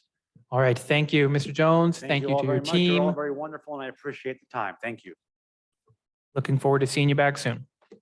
All right, we are going to move on to a discussion item, agenda item E4, West County Transportation Agency Annual Update. As they work their way down tonight, the board will receive information on the status of the West County Transportation Agency, which provides busing services to Santa Rosa City schools. Joining us this evening, we have Mr. Mazzara, we have Eric Oden, and we have Chad Barksdale, Executive Director of West County Transportation Agency. I turn it over to you, gentlemen. Thank you, President Sheffield, Superintendent Srta, and members of the board. West County Transportation Agency is a joint powers agreement formed of and governed by 17 local school districts. In October of 2015, Santa Rosa City Schools School Board approved joining the West County Transportation Agency effective in July of 2016. This year marks our 7th year of service with Wcta. Mr. Chad Barksdale, the Executive Director of West County Transportation Agency, will present a review of transportation services provided by the Wcta. Thank you, Eric, and good evening, members of the board, Superintendent Turnell. Thanks for having me. I am going to share some items that I think are important to the relationship between West County Transportation and Santa Rosa City Schools. I just want to give a brief update on where we are with our routes, broken up between special needs and general education. We have 46 regular ambulatory routes, special needs routes. That means that routes that kids can walk on and off without a wheelchair. So we have 13 wheelchair routes, 18 van routes, and 33 gen ed routes. And of those gen ed routes, 15 of them are Santa Rosa City Schools. You'll notice that each one of them have a reference of uncovered. Basically, what we have is more routes than we have staff or drivers to drive them. We have 19 total uncovered routes. 9 of those are AM only routes. In addition to that, we have about 7 standby drivers. Our standby drivers are drivers that we keep on staff to cover for absenteeism. Similar to what subs for teachers, but we don't have a program where we can call and say, hey, we need a sub tomorrow and create a lesson plan, and then they'll be there. Some of the things that we've had that challenged this situation is COVID, obviously. It influenced many of our folks that were close or near retirement to retire early. We've had several that have left the industry altogether, this field of work, due to their medical reasons or fear for their loved ones' medical conditions that they've had. Recruitment. Obviously, we continue to recruit in normal fashions. Some of you probably seen some of our banners up at your schools, and we have some yard signs that we're putting up. Some of the other things that we've done is increase monetary hiring incentives. We created 2 different paid training programs. This way, the person that's going through the school bus training certificate program, they actually earn some money in that process. So we don't lose them partway through because they can't pay their bills. We have year-round training classes. And basically what we do now is if we get candidates and we don't say we're having a class a month from now, see you then, we'll have that class right then so that we don't have those folks that are interested go find work somewhere else. We also offer both, actually 3 different types of positions, 10, 11, and 12-month positions. Typically and historically, this industry is mostly a 10-month position for school bus drivers. And then any additional work that happens for ESY is extra work. What we've done is try to offer some additional incentives by increasing contracted months, which obviously come with additional sick days, vacation days, earned days like that. And it also allows us to have an idea of how many folks we're going to have to do ESY before we start. Some of the actions to mitigate our driver shortages. All of our uncovered routes will be covered by our standby drivers. We have many licensed supervisors and administrators, including our operations office clerks. We have everybody out there driving to make sure that we get kids to school. However, there's always unintended consequences as a result of that. Sometimes our operations staff will have a delayed response to parent call or to somebody inquiring about a bus pass, those type of things. We've consolidated our routes to as much as possible to reduce the number of open routes. But again, one of the unintended consequences is that there are longer ride times for students. One of the things we've done is reduce the window of opportunity for special needs, field trips and activity trips. What this does though is it decreases the availability during route times, which, obviously those are tough to deal with at the school level when they're making scheduling field trip activities with the outside vendors. However, our primary responsibility is taking kids to and from their educational location. So that's the reason why we reduce our availability window of availability. We have done some contracted services with a third party for our transition students. The transition students have unique schedules. Many of them go to work sites. Some of them go to multiple work sites or multiple locations within the week. And it's very difficult to get them on a regular route to and from school on a school bus. So we've contracted that services out. From my feedback, it seems to be working great. It kind of transitions the student out of the bus and into more of a Uber type of situation that they might be in, or public transportation that they might use. One of the things that we've done for the past year is obviously transport capable students in 10 passenger vans. One of the things that we try to do, at least at the JPA board level, is recommend bell time changes with our JPA membership. Bell time changes is one of our biggest challenge. But what it does is it would give us the availability to reduce routes and offset some of that driver shortage that have a cost saving. It would increase retention and improve service. When I created this, we were right at the beginning of the year. So many of our special needs routes were going through lots of changes. So there should be a great deal of improvement in our efficiencies with special needs routes, which would ultimately reduce ride times for them and more effectively support those students.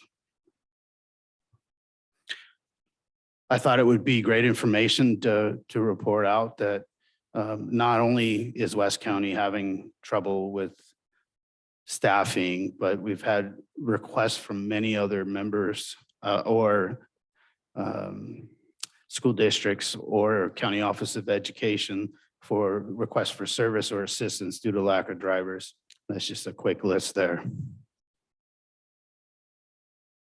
Obviously, we have to turn them down because our primary focus is our member districts. Ridership, special needs ridership. Here's a 3-year history. We had about 885 students in 2021 with 86 routes, and then 495 of those were Santa Rosa City schools. It's about 58% or so. We did have a dip in 21, 22. We went down to 764 when Santa Rosa had 454 of those. Currently, this school year, we're at 835, so we start to see the trend of riders come back. And we've also started to see the trend of Santa Rosa City Schools gaining more students. General education, the ridership dipped post-pandemic, but has risen to nearly the same as pre-pandemic. Ridership is less important when it comes to gen ed routes because the school bus rides a dedicated path with dedicated stops, so it's less impactful by ridership. Some of the routing challenges that we're dealing with now as an agency is the overwhelming number of start times that are near the same or are the same. And I did a quick overview of most of the schools that we provide service for. The AM bell time, you'll notice that the big portion of them all start between 8:15 and 8:30. We have 52 schools starting between that time. And then the PM, we have the same trend from 2:20 to 2:30, where we have 50 schools. And the reason I bring this up is because this type of bell scenario, and it's not just with Santa Rosa City Schools, but with all the member districts, limits our opportunity to tier routes, meaning we have the bus do an AM elementary and then do an AM either a middle school or secondary school for whatever high school or middle school. When we all start at 8:15 or 8:30, that bus doesn't have time and distance to get to another row of school bus stops to get to that other school. So they're less efficient. So basically it takes more buses to transport less students. Last year, we had the change in secondary bell times where we had middle school after 8 and then high school after 8:30. That caused an increase in routes. And then due to the fact that we put more schools at that 8:15 and 8:30 bell time.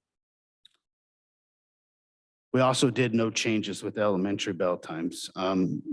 One of the ideas that we had at the JPA was if we made some changes in the elementary bell times, it would give us some room to support the change in the secondary levels requirements. But we didn't make any changes, but as a result, it actually increased routes.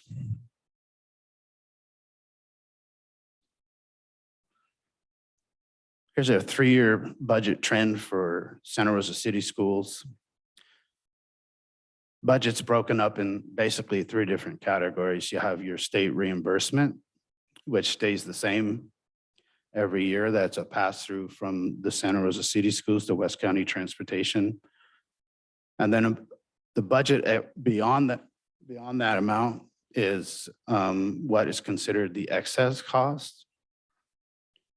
So that's the combination of both special needs and general education costs. And then you get the total there, which is on 21-22, just over 7.4 million. That year, we were able to give an adjustment because we weren't providing service. So we reduced the amount of budgeted dollars that we would receive quarterly for those students because we weren't transporting them.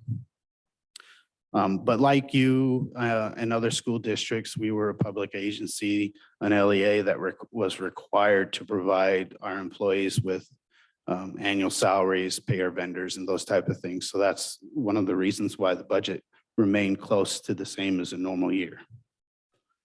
21-22, it moved up to just over 8.2 million. And then this year, we're expected to be about 8.8 million. The next little graph there kind of shows the trend of Santa Rosa City Schools' percentage of use.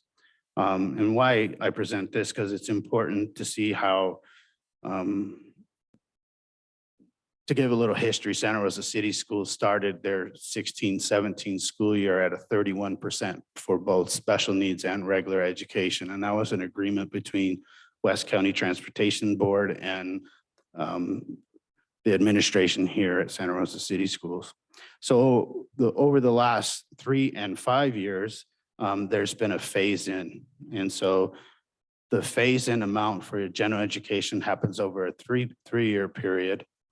So after 3-year period, you were sitting roughly at 38%. And over the last couple of years, you've had a slight rise in percentage of use. And that's most likely due to the fact that some of our other districts have reduced transportation. And so your percentage has grown as a result of the reduction in transportation. The special needs side, that happens over a 5-year period. So currently you're at a 58%. So over the last 5 years, you've risen from a 31% of use to a 58% of use, which is typically reflected in the amount of money that you are spending each year as the budget goes up. Like I said, 2016-17 and 22-23 budget comparison, you were at 31% for gen ed and you're currently at 42%. What I've provided here, even though there was an increase in your gen ed percentage of use, there is actually a decrease in cost associated with that. And your special needs went from 31 to 58%. I try to do a breakdown in the next little group there where it kind of shows how your percentage of use has grown over the course of the 7 years that you've been a member. There's been an 11% change in your general education percentage of use, and that's about a 1.57% per year, 7-year average. There is no increase in costs over the last 7 years for your general education. Your special needs, you've increased 27% over the last, over the 5 years of phasing in, which is about 3.8% increase on average per year. Your budget has gone up just over 1.1 million, which is just under your, which is 3.6%, which is just under your growth average. I brought up the new middle school bell times because it was a discussion that we had between Steve and Eric and I most recently as we were going over our routes, our general education routes. This here is the middle school that happened a couple of years ago where Comstock and Slater took over the boundaries of the former Cook boundary. And what I wanted to bring up, this is a representation of stops that we have for all 3 of those schools. Currently, we continue to provide transportation for CCLA at its capacity when it was Cook. We've most recently started to extend some of our school bus stops for this later down into the former Cook attendance boundary along Santa Rosa Avenue. If you notice the orange stops, we've also just recently started transporting some Comstock students in the light blue area in the same locations as the CCLA buses.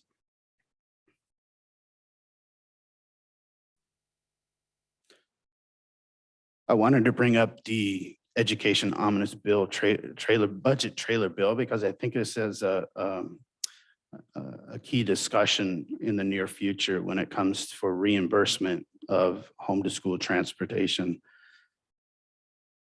Home to school transportation includes all transportation related services, including special needs and general education. One of the key things within this language, obviously it's a reimbursement, and it is 60%. And for a school district like Santa Rosa, that's a significant reimbursement. However, it has some stipulations associated with it. You have to meet certain requirements in order to be eligible to receive that 60%. And I wanted to get it ahead of or in front of you all now, because by April, and that's not very long from now, you have to have a plan adopted. And that plan that you adopt has to show how you're going to prioritize TK through 6th grade transportation and free, or not free, but low income. And it also must not provide any charges for students that are in the unduplicated arena. It's unclear on how all that's going to come out yet. I just had a meeting this weekend with some CDE transportation folks, and they are telling me that they're currently trying to work out the details of how this is going to come out. When I talked to my business manager, she probably says it's going to be a lot like the LCFF when it first came out. You know, we're going to have to create a plan, and then the plan's going to be wrong, and they're unsure how it's going to go. But one of the key things too is that it's going to, based on the current language that I read in the actual bill, that it's going to go off your function 3,600 expenses at each individual district, not at the agency's function 3,600s. But it's an opportunity, but it's also a potential to increase routes. There are several schools that you currently don't transport for that have students in TK through 6, or have students that are a low income that are currently not offered transportation. It seems to me, in order to be qualified to receive that 60%, you have to have a plan at some point in the future to offer that transportation. And obviously, they're going to put 1.5 billion for electric school buses, which will be another challenge, and we'll go down that road later on. And that's all I have for now. I'm available for any questions or comments. Thank you, Chad. I'd like to turn it back over to the board for any questions. All right, we'll bring it back to the board. This is a discussion item. I do want to start the discussion with an acknowledgement that there have been concerns about the adequacy of transportation and the district's ability to provide basic busing services to our students.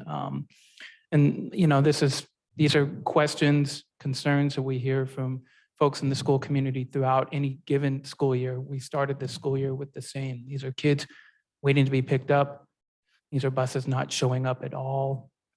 Special needs kids getting on wrong buses, miscommunication between staff, between drivers, schools having to excuse tardies because buses are late, routes being canceled, field trips having to be canceled, reduced time windows for availability for field trip activity. I have some issues to discuss regarding the contract, but I want to turn it over to the board right now for any questions on this agenda item. Yes, Director Boyd. Thank you for your time. And then I was just wondering, I don't know if this is a question you guys can answer or they can answer, but I was wondering how often are the students and families in our communities being informed about this opportunity to receive this transportation? Are you talking about for future transportation related to the budget act that the governor did? Yeah, or just in general. Well, in general, the information, each school has transportation, school bus routing for general education that is historical. And so families historically know, and we post that information on our website. As far as the availability of additional transportation, I don't think that that's ready to communicate with until the districts and the agency work out the plan associated with that. I think once we create a plan that at least addresses how those groups of individuals, students are going to be provided transportation, that'll have to roll out and be communicated with the community as it at least prior to the new school year. Here, our school sites also communicate with our families. And there are communications about students who we confirm whether transportation is still necessary, and also make sure that our sites are communicating to families if there is a need for transportation. Correct. So at the end of each school year, we provide Steve and his folks a list of current riders. And then we provide a list of known feeder students that we're aware of that are in school districts like Wright and Roseland, and they're moving into that secondary or feeder program so that they can try to contact them and confirm that they still need transportation for the next school year. Any further questions? Yes, Trustee Fong. Thank you so much.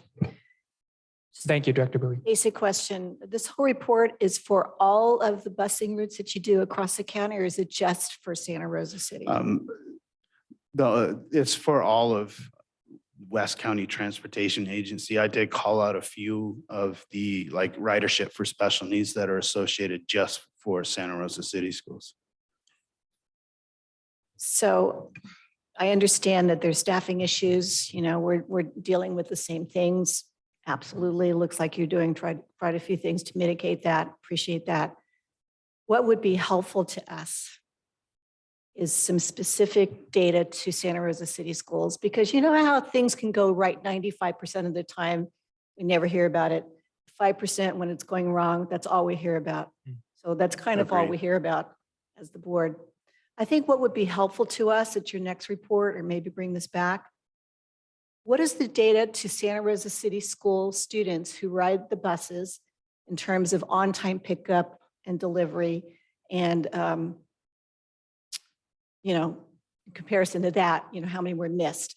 So we know on time, or, you know, we've heard stories of lost kids, which when we followed up wasn't really lost, but that's the anecdote, and that's the apocryphal story that gets traded around. So it would be helpful to us for as a board, so we could understand, you know, how many on-time pickups, you know, full buses, you know, like that. So that would be helpful in terms of how we really understand how things are working. I agree. And it's not just here at Santa Rosa City Schools. We hear about the 5% from the whole county. And one of the things that Steve and Eric did this year is create a Google Doc. And that Google Doc this year, based on my impression, has been much better than previous years. However, there's always that 5% that we do, either we're running behind, or we don't have enough staff, or there was some communication between, whether it be between the school district and my staff on which students should have gotten a ride and didn't. Those happen, they happen every year. We typically have about 20% of the data is either missing or needs to be changed in the first month and a half of school. We started in August with about 764 kids, and we're now at 835 in that short period of time. So that also impacts every single route that we have to make a change. So it gets that communication between our staff and the student, or the student's parent sometimes needs to improve, so that they understand that the bus is not going to be here at this time. Tomorrow is going to be here at the next, at this time, because we had to add or make changes. One of the things we can do, it's always harder to gather the information of on-time delivery, but we do have a routing software that might be able to provide us with some plan versus actuals. Because we do have GPS that integrates into the software. So I should be able to bring up some information for you. I'm just going to reiterate that that is very important to us as your customer, because it really is the quality of service as well as the numbers. You know, the numbers that you brought us are important in terms of like payment and, you know, what it costs and the number of routes and stuff. But this doesn't say too much to us in terms of what it means for our district. And we are your largest customer, you know. Yes. Got your most students, right? I don't know what percentage we have, but it's up there. It's 42% of regular education and 58% of our SPED students. All right, so the other kind of data I was talking about is what would really help us understand service, your good service, or where you can improve, and it sounds like you're working to improve, and that's what we would really appreciate. Okay. Board members, other questions? Dr. De La Cruz? Yes, I just have one question about kind of training and cultural responsiveness to our district students who are, as we looked at earlier, majority students of color, and just wanting to make sure that staff that are driving those students are able to respect them and to use words appropriate for their identities.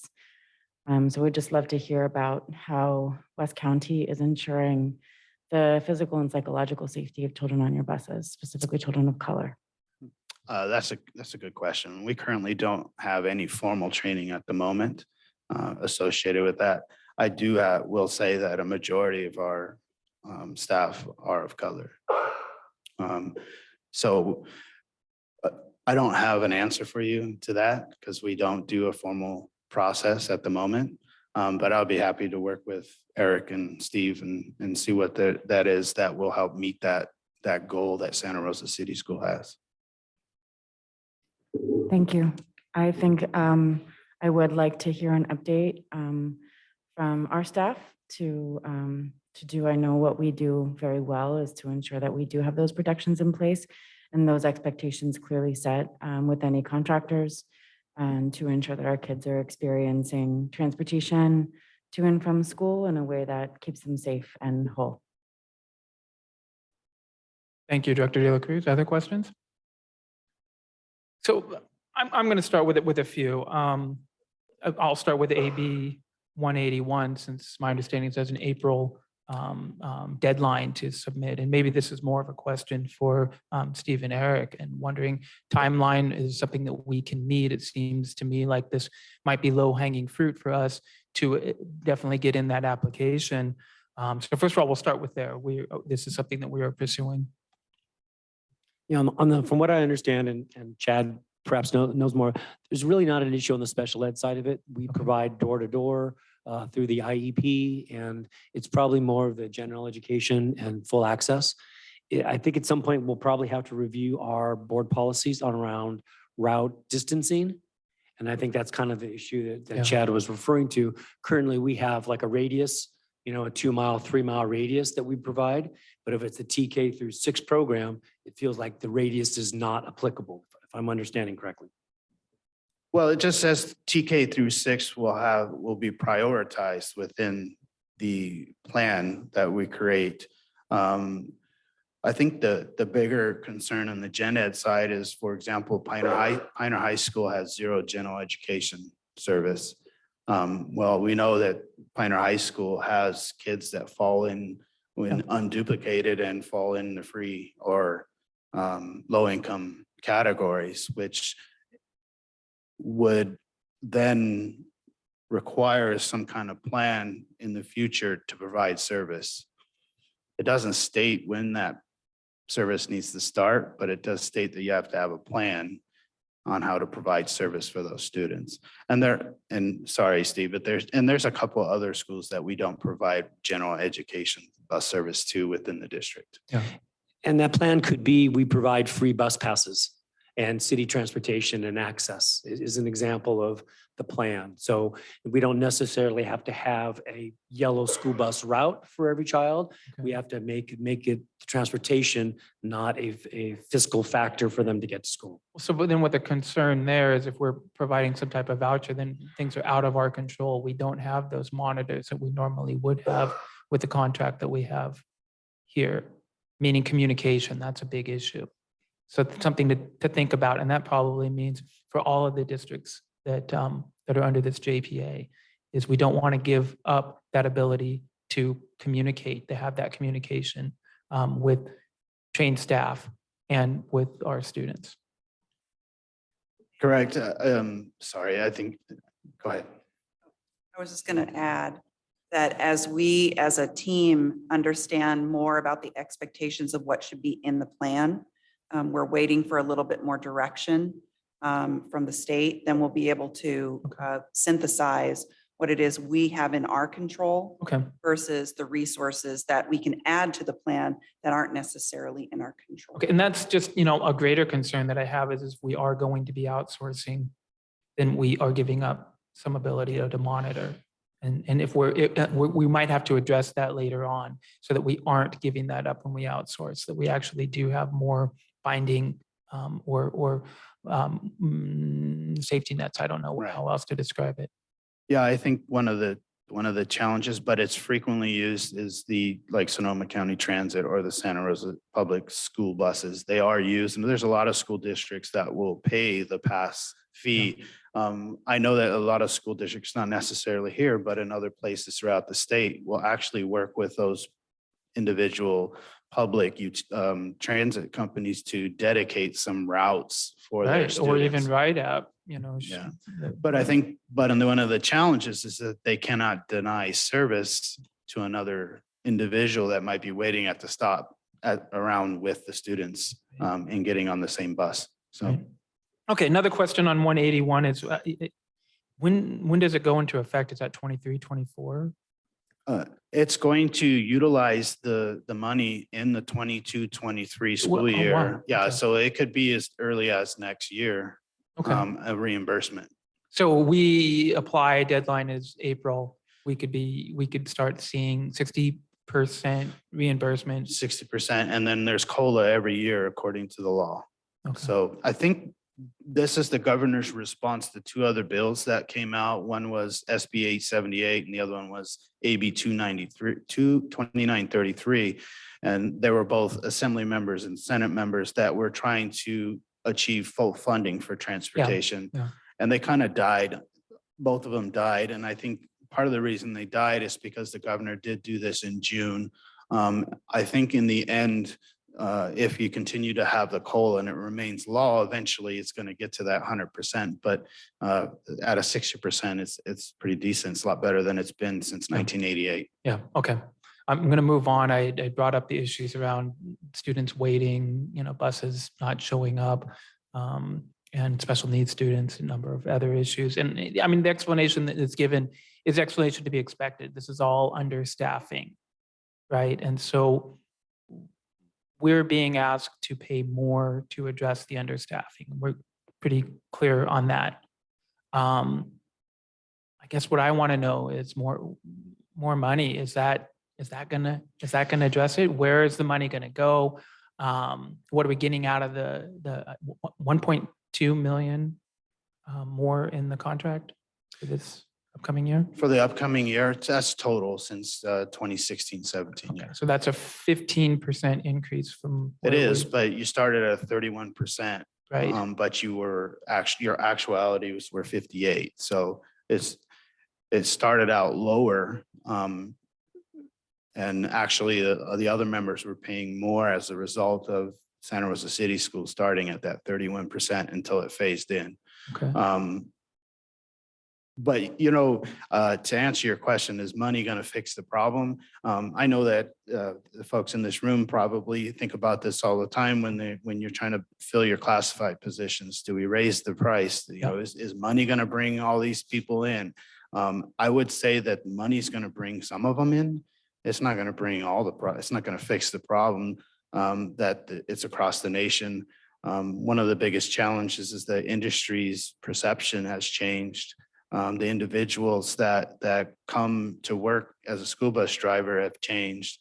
Your baby boomers have either completely retired or they've stayed working full time because they need the money. Yeah. And so those folks that we used to be retired that want to make a little extra money or still need the health benefits, that they're not coming to work like they used to in the years past. Right. Well, so with us being the largest member in the JPA, I want to know that we're not subsidizing the other districts. Absolutely not. But financially, I mean, when you think about it, are the other districts, are they being asked to pay 15% more?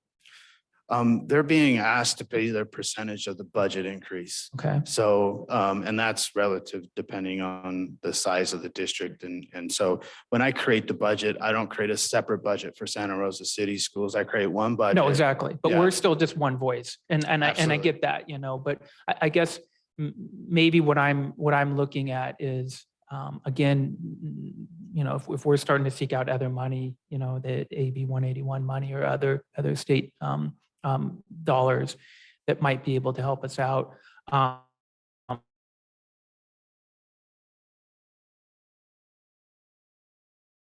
I want to make sure we're addressing issues that we're facing right now. The same issue we can see at the start of every school year. And because it's not getting any better. I mean, I've been on the sport since 2016. This has come back year after year after year. At the start of every school year, we hear the same issues. Throughout the school year, we hear the same issues. I don't want to see the JPA start looking on how can we expand services when we're not able to address the services that we have, I the agree issues with that we you. have right now. I agree with you. And that's kind of why I brought up the AB 181 and the possibility of increasing the school bus routes. And that plan needs to obviously address the potential of not having, having the staff to cover the route that we might be offering to the student. So the plan needs to be calculated, and when we're going to start so that we don't overtax, but Okay. we don't create a route for Santa Rosa City schools that we can't provide a warm body in, basically. And that's what I'm a bit nervous about. Yeah, and I'm a bit nervous about too. Yeah. You had mentioned in the presentation about currently having to rely on standby drivers or subs and licensed staff members. Who are these people and why aren't we relying on them all the time? I mean, is there a way, can we, with this 1.2 million that we're injecting into this, can we just call on them and say, hey, we understand there's a shortage? They are my operations manager sitting up there. Thank you. Thank you for It's me. stepping up. Almost every morning.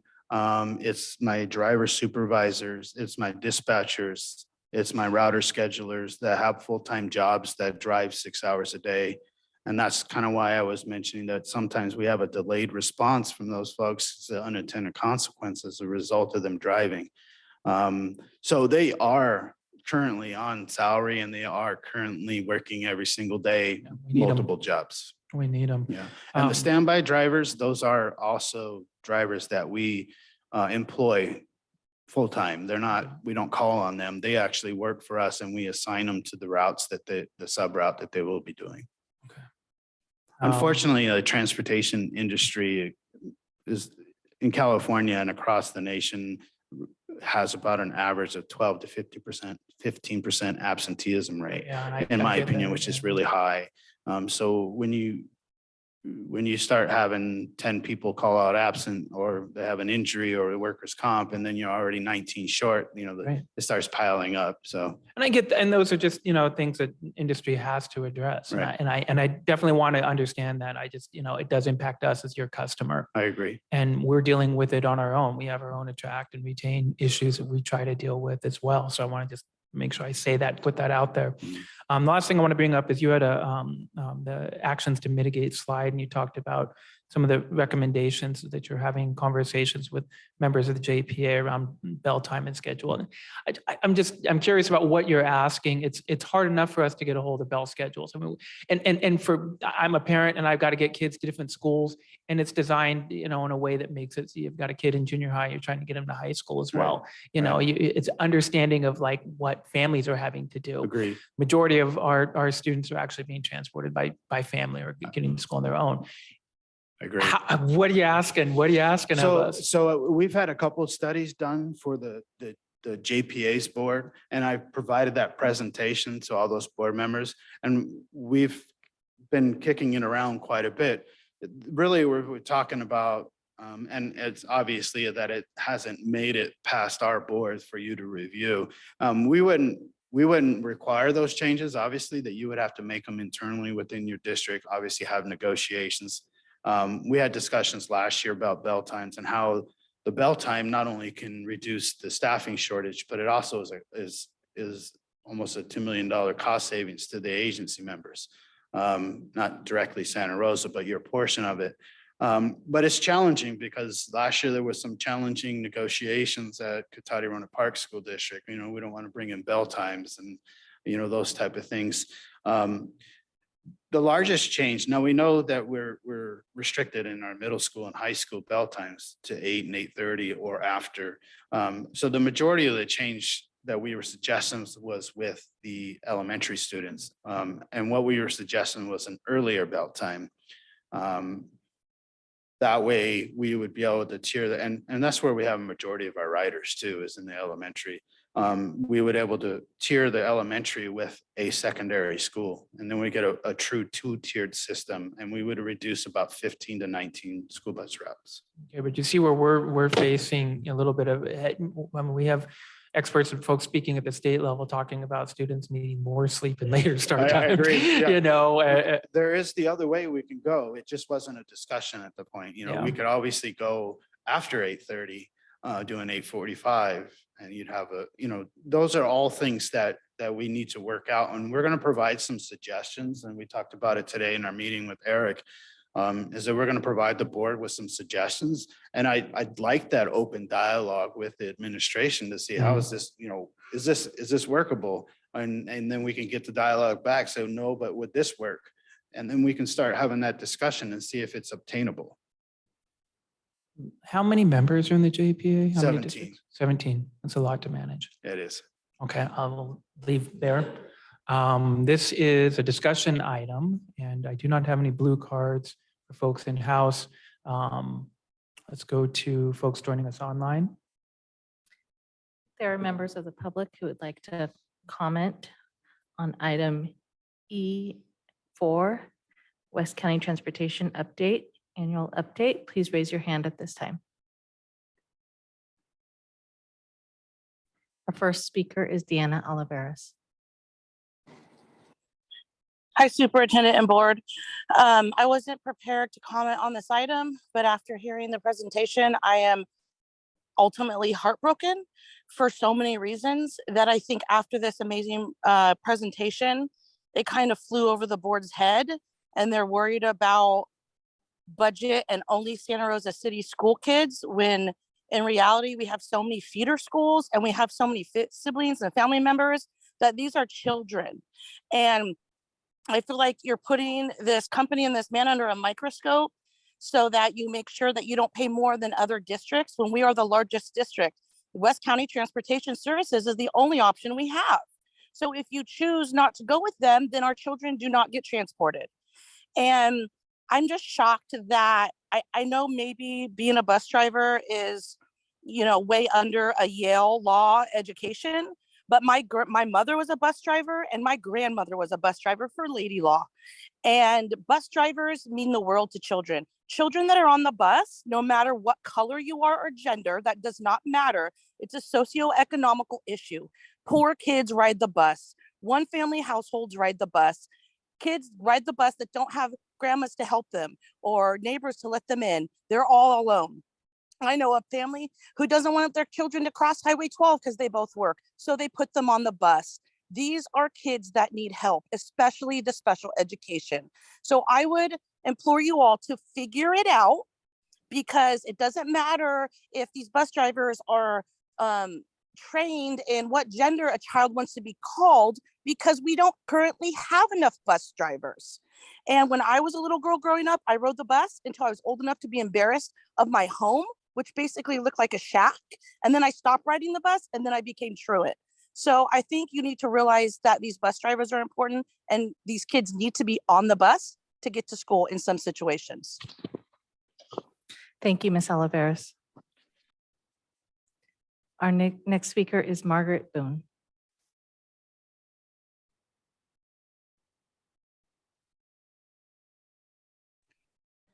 Good evening, board. I appreciate the questions that everyone is asking, and I wanted to thank you for that. I also wanted to say it's just the little problems that kind of add up every day that for the special ed department is very difficult. We had an IEP today with a parent saying their medically fragile student can't be on the bus so long, and their doctor asked if there was a way the parent could transport, but of course they don't have a car. And so it's just looking at those kinds of things like bus times. The bus driver was asking about our early release day tomorrow. She asked me last week, and I emailed the bus company the schedule, and they said, we already have it. We've already passed this out. And yesterday they were asked me again for that schedule. So she just hadn't gotten that kind of communication. And it's all these little things. They just add up a lot when it's daily problems. That was all I had. Thank you. Thank you. Our next speaker is Adina Flores. No, it's Shelby Pryor. I just haven't changed the name. Um, so I listened to you guys in the commentary about buses. Ms. De La Cruz trying to race bait people on how brown kids are treated. If she's only talking about Latin kids that she's worried about and not the rest of us, other brown people, that would be great if her insight was genuine. I think that we need to not complicate this and make this an issue where we're worried about having all these controls in place. Listen, I was an urban kid who went to school.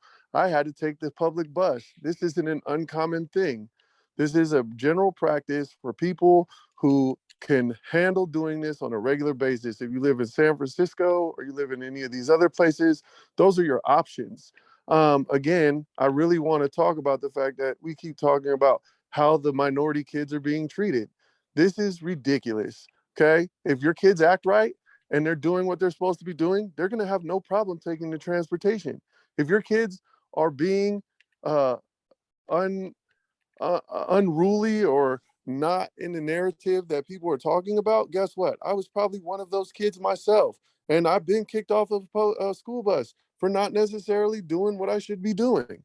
I think you guys need to understand something, that our objective is to get these kids into school so they can learn basic, everyday things and worry about their schooling, not have you guys try to dictate every single move they make from beginning of end to their day. You're not their parents. You're not the people who are supposed to be taking heed as to what's going on with them and when they're supposed to be at school, except for to get them to school on the routes that you have given them. If you can't figure that out, I don't know what to tell you. Maybe you should go back and pay some more people to teach you guys how to read because you love that. It's your favorite thing to do.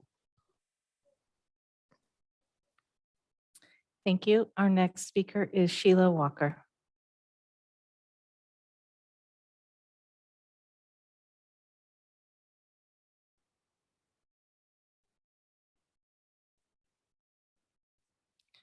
Sheila, if you're there, can you unmute? Hi, sorry about that. Good evening, board. I was listening to the presentation and I just have a question for the board or consideration of how much the busing and the routes were impacted when middle school was cut by an hour per day last year. So we now have kids getting out at 2 o'clock and the majority of the other kids in elementary and high school getting out at 3. So while you're looking at counting the money and trying to figure out how this all works. I'm just wondering if anyone, SRTA or anyone thought through the bus schedule and how that impacts families when there's like an hour gap 4 days a week for the rest of the kids in all of Santa Rosa City's middle schools. Thank you, Ms. Walker. President Sheffield, there are no other hands raised. All right, thank you. I'm going to bring it back to the board for further discussion, further questions. All right, seeing none, I just want to thank you guys. Thanks, Steve. Thanks, Eric. And thank you, Chad. Great update. Thank you so much. Great, thank you. Appreciate the time. All right, board, we are moving on to E5, another discussion item. We'll give a moment for folks to shuffle out and more folks to shuffle in. E5, Summer School 2022, the board will be provided a summary of the Summer 2022 Santa Rosa City Schools Extended Learning Programs. We have Dr. Castro, we have Kelly Dillon, we have Tim, and maybe some other folks. I see looks like a village here. It takes a village, right? We'll give you a few minutes to settle in.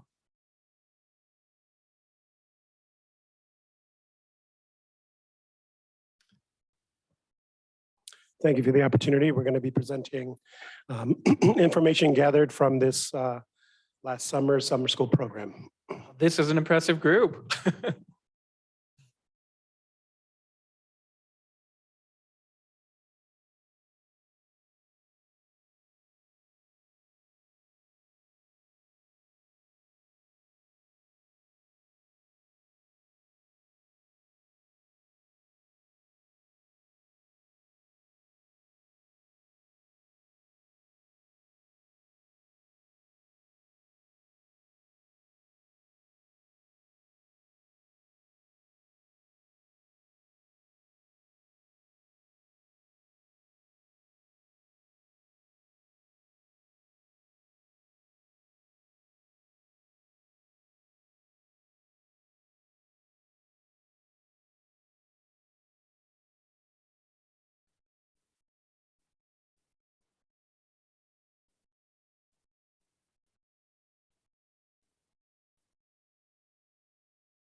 Good evening. Just setting up our computer and materials. Thank you for letting our large ensemble of caring and hardworking adults arrange themselves so we could speak with you this evening.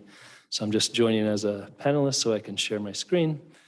And let me do that now. Might be easier if I go like this. 2 more clicks. I'm almost there. Thanks for waiting. All right.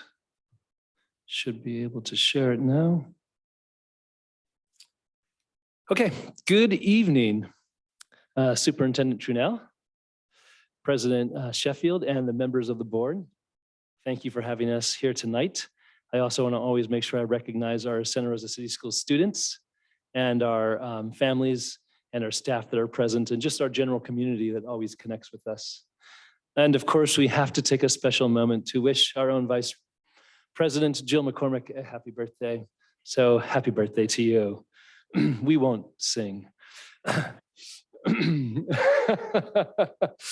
That being said, I think at this point, I will turn it over for us to speak about our summer programs for 2021-2022 school year, which happened most recently in June of July 2022. Yes, good evening. Every year as we plan and prepare for our summer programs, we plan with the intent to keep our mission, vision, and priorities in mind, seeking to provide programs that balance the academic and social emotional needs of our students. The programs provided this year acknowledge the need for remediation and credit recovery opportunities alongside, however, ensuring there are many opportunities for students to engage with peers, build relationships, and experience unique and enriching learning opportunities.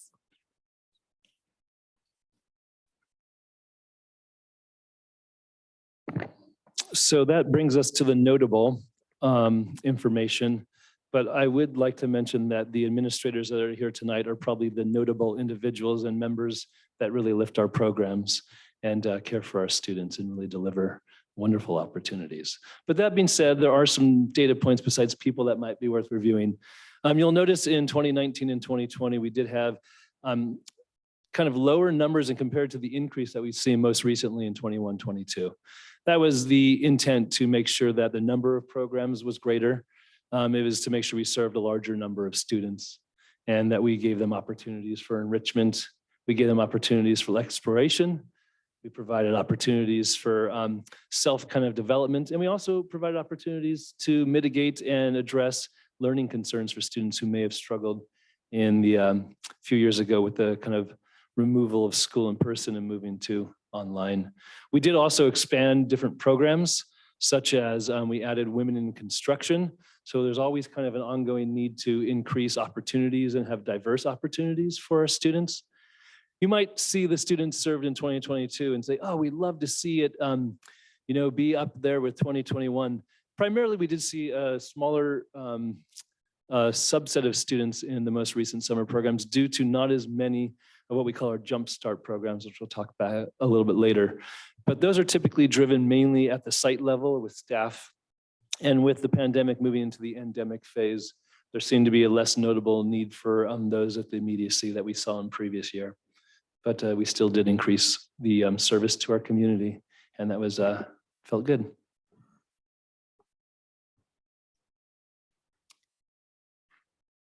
All right, good evening. Indy Monday. I'm the principal of Brook Hill, but I was also the principal of our TK through 6 Academy.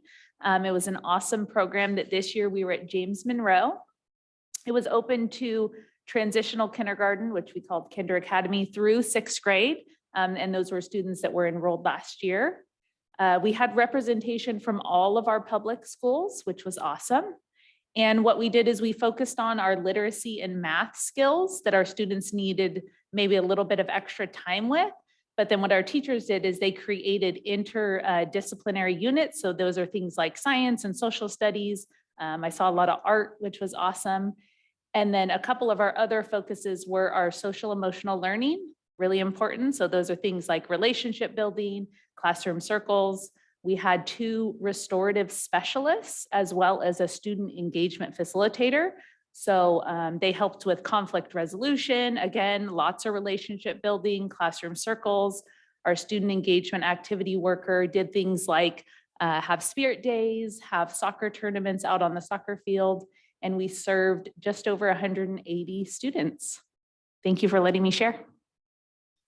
Great. Thank you, Indy Monday. And then next, I'd like to ask Brad Coscarelli to speak a little bit to our extended school year program that runs in the summer. So welcome, Brad.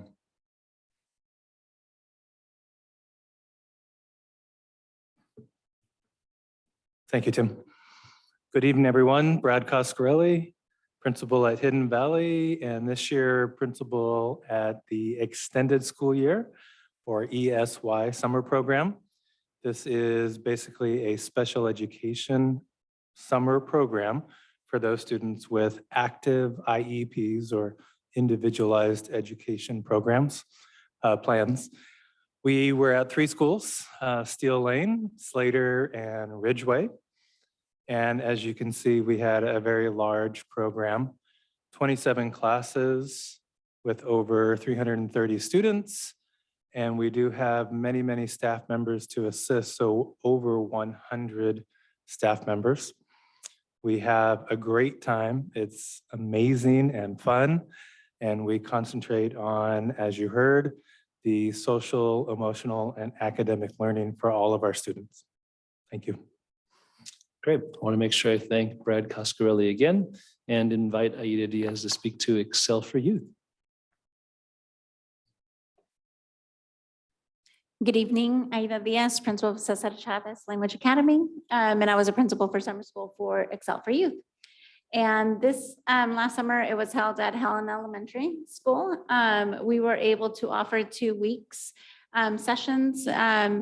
Each week offered 5 to 6 classes in the morning and then some in the afternoon. So they ran from 9 to 4 o'clock with a break in between. We were able to serve over 200 students. They offered classes from play to art, hand building, building a mini computer, pre-med, and they also had an amazing Harry Potter acting class, which I really enjoyed watching and the kids really enjoyed producing. As always, it's a really good partnership with Sonoma State University.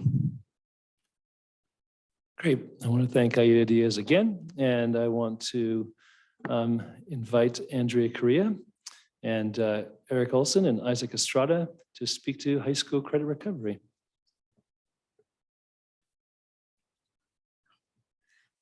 Hi, everyone. My name is Andrea Correa. I'm the principal of Pioneer High School, and I, along with Eric, this summer worked at the Pioneer High School Summer School Credit Recovery, and I'm feeling a little left out because we did not have as much fun as everybody else. High school credit recovery is a little bit more work than play, and we offer 2 sessions, the first from June 14th to July 1st, and then July 12th to the 29th. It's open to all 9th through 11th graders, and then senior non-grads were able to come back in and work towards graduation status. We focus on core graduation courses. We utilize Cyber High and Acellus. We also offered an Acellus enrichment math program for incoming 7th, 8th, and 9th graders that could work on Math 1 skills. As you can see, our program recovered 5,320 credits this summer, which is a huge amount. And we had over 648 students that were served in both sessions. And of the 121 non-graduating seniors, 28 came in and graduated from Pioneer High School this summer, and as well more from Ridgeway included in that. And I think you guys have that information. Good? Thank you. Kindly adding a few notes to the Acellus. Yeah, of course. So Acellus is something that started about 4 years ago. It's for students coming into 7th, 8th, and 9th grade to help give them foundational skills in math. And so 7th and 8th graders work on entering into those Math 1 core curriculum classes so that they can be successful. And then incoming 9th graders work in the Math 1 curriculum so that they can walk into that Math 1 class and have a better transition into high school, because Math 1 is so important in their freshman year. Those dates ran as well along with the summer credit recovery program and happened in the afternoon from 2 to 4 p.m. And that was virtual and online only. And students don't really get credit for that other than elective credit in 7th and 8th grade. And then 9th graders get that elective credit on their transcript, which counts towards their graduation elective requirements. And so there is a little key to it for them, but really it's on their own time. And we just appreciate that they show up and want to do math in the summer. So I want to thank once again Andrea Correa, Eric Olson, and Isaac Srta for their management of that program, and welcome Kelly Dillon back to speak about LandPass. All right.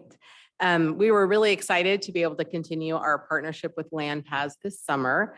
We expanded this program. Last summer, we had 4 weeks of programming. This year, we had 6. And so we did that because there was such positive feedback from families about having more opportunities for their students to attend the camp, how much they enjoyed it. If you know anything about LandPass, students really immerse themselves outdoors and get to do things that many of our students have not experienced, things that I haven't experienced myself. Just they go to Bohemia Preserve and Occidental. We also have Preston Farm in Healdsburg. So students are taking hikes, they're picking fruit, it's just, they made lip balm, out of natural resources out in the environment. So really unique opportunities for our students, which we're really excited to be able to expand that. Because the camps are so far away, we make sure we provide transportation for this program. That is something that we make sure that we do from a central location, Helen Lehman. And feedback on the survey that LandPass gives to their families says that 100% of the families strongly agree that those had a positive impact on their child's social emotional well-being, and 100% agree that their students were enthusiastically attending every single day. So I think that's a win for sure. I just want to read the quote from the parent, because I think it speaks to the program. So the smile my child had was unbelievable. It's been a while since I've seen my child so happy or so excited and happy. Thank you all that made this camp possible. So I think that speaks to that program and its impact on our students. The next program, Mariachi Arts Camp. So we have had a partnership with Luther Burbank Center now for 8 years. So many of you have heard about Mariachi Camp.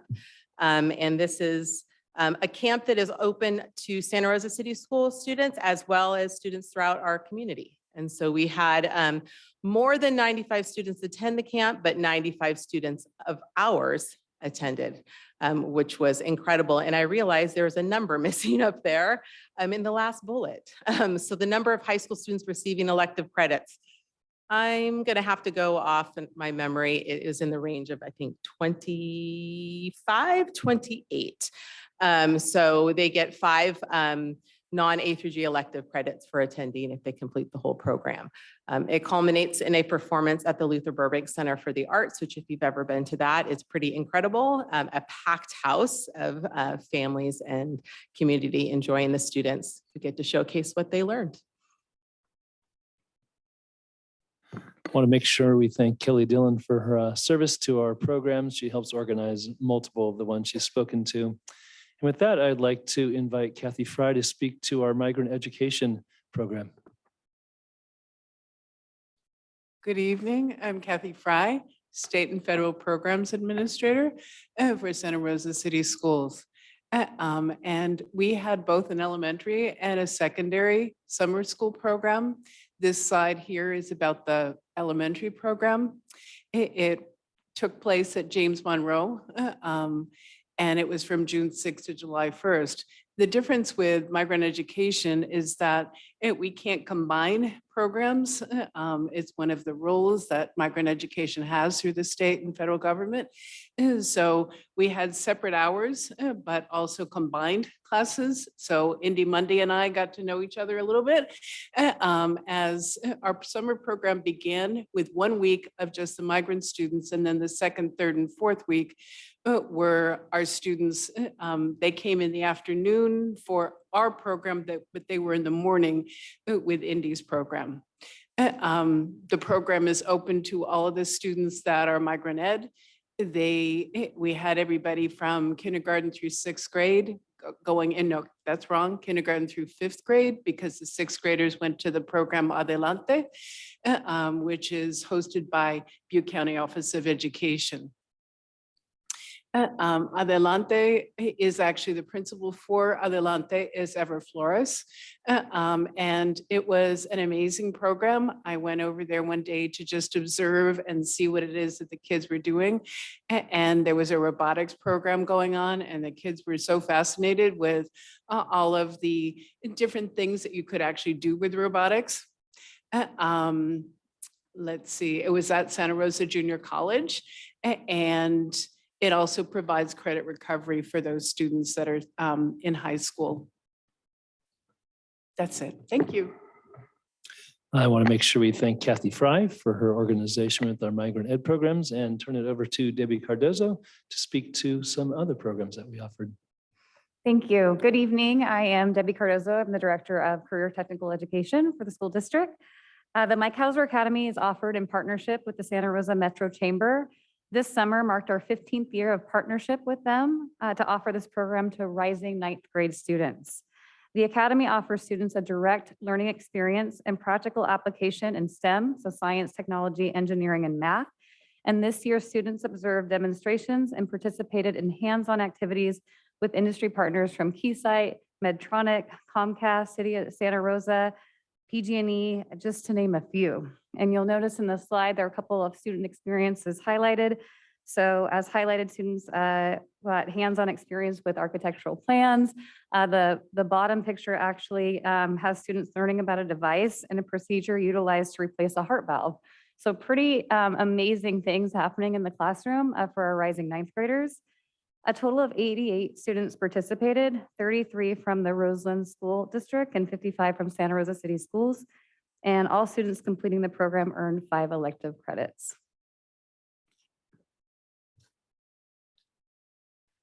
The Women in Construction Camp was a new summer program offering this year. It was offered in partnership with the North Bay Trades Introduction Program, or North Bay TIPS, who received a grant to support the program. One of the key outcomes of the camp was to increase awareness of career pathways for women in construction, which is an underrepresented group in the building and trades industry sector. Students in the program learned basic hand tool use through the completion of a project, which you can see highlighted on the screen. They also earned first aid and CPR certification, a letter of recommendation, and a set of starter construction tools so they can carry on their skills after the camp. So thank you to Debbie Cardozo for her work with those programs, and I'll turn it back to Kelly Dillon. Okay, thank you. Wanting to provide a high level of support to non-graduating Ridgeway seniors, Ridgeway's former assistant principal, Dr. Nicole Tafoya, organized and facilitated a Ridgeway Boost program that supported students with variable credit recovery to earn the remaining credits needed for a diploma. The program was a huge success, I would say, as 26 of the 32 students invited graduated and participated in a joyous community graduation ceremony. I do want to note that the event occurred on July 21st, not what your board packet said, in August, so I apologize for that error. Attending the event and hearing from the students, it was really evident just how supported students felt and how much it meant to have this opportunity to receive their diploma in front of family and friends at a summer graduation ceremony. Great, thank you. And at this point, I'd like to invite Sarah. Sorry about that. I would like to invite Sarah Crank to speak to Project Make. Hello, good evening. Sarah Crank, principal of Santa Rosa Charter School for the Arts. And this summer I was the Project Make principal. It was an incredible summer. We had 4th through 7th graders all together in mixed classes working together, some siblings as well. And the students, they become the makers of their practical imagination and hands-on projects. It's really about them getting in there with materials and working on the different projects. Such one of them was a touch of Japan. They were able to make taiko drums. There was Let's Get Racing and engineering design. Let's Create and Think Like a Scientist. And all of these different projects were taken over 3 weeks, and they were able to go deep and then present to families on our last gallery day. In addition to that, we had our restorative specialists create actual events where the entire school would kind of come together and connect. And so that was very important for us this year with that social emotional learning component. Thank you. Great. I want to make sure I thank Sarah Crank for her work with Project Make. And that brings us to something we mentioned earlier. Oops, maybe I clicked on the wrong thing, or did I hit a video? Oh, good. My screen shows something different. Yes, please watch the video later. We just don't have enough time. It's really cute. So let me click on this and make sure it moves forward to the site jump programs. There we go. So let me turn myself a little bit as well. Hello again. For the site jump programs, that primarily was the idea that originated going back to the previous summer of 2021, that sites would offer through kind of organic agreement with staff and administration opportunities for students really hungry for it in the summer of 2021 as we were getting back to a more normalized state of education. But even this year, it still had its opportunity for students to begin school a little bit early and get a jump start on the year.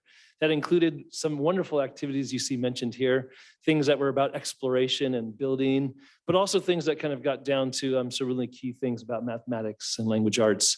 And they're well-rounded and they're contingent upon our hardworking staff, which typically in the year, we see ourselves as one big relay team. They kind of carry things forward and they kind of hand over things to the summer programs. But some of them in the site jump starts choose to continue carrying that baton in trying to honor our families with chances to continue learning and with enrichment. So I thank all of our staff who took part in those programs and providing that to our students. That also brings us then to the summer camp programs that we offer. Those provide obviously opportunities for students to be in a caring and enriching environment, while oftentimes adults are able to move through the workday. And it keeps students engaged and enriched, so there's not a lack of kind of like stimulation during the summer. If you've ever been around young people, you might have noticed they really like to stay stimulated and engaged. That doesn't change, by the way, for us as adults, so I understand that. So we'll notice that the themes kind of covered all a diverse range. And they try to make sure at the summer camps that it's not only nourishment and kind of just like social emotional well-being, but once again, it has things that tie into history, has things that tie into kind of understanding of the world. And it connects to like things like STEM activities. So students are busy, they're engaged, they're fed, they're socializing. It gives them an opportunity to be cared for and to have a really, if you look at the length of time, it's one of the longer programs in the day and really gives students a chance to be cared for quite a while. And then that also takes us to our Boys and Girls Club, which kind of acts as a corollary. It's also providing a chance for students to be in a nourishing, healthy, wonderful environment. And throughout the day, they're working on different things. It's kind of an emphasis a lot on literacy and 21st century skills. Field trips are part of it, so you can see some of the footprints and the seaweed of our students kind of at the shoreline. I think a few days ago last week, we would have really appreciated all being at the beach. And it's just an opportunity for students to explore the world and at the same time, once again, have enrichment. So both the Boys and Girls Club and the summer camps offer this kind of blend, and they have an emphasis on the social emotional and the development of the student as kind of a social being. And then they have the aspect of intellectual growth and rigor and learning. So that's really important to offer. At this point, I would like to welcome Kelly back to speak to some other information. Thank you, Tim. A couple of years ago, I believe the board made a request for some additional data, specifically some qualitative data about what we were hearing from families about what was going well and what we needed maybe more of. And so that has kind of led to a survey that is in our second year. We used it, our first year was last year that we put a more broad survey out to families and students in our programs and did so again this year. And so I think we could continue to improve on the quantity of responses we get back, but we appreciate all those parents and students who did complete our survey and provided us this feedback.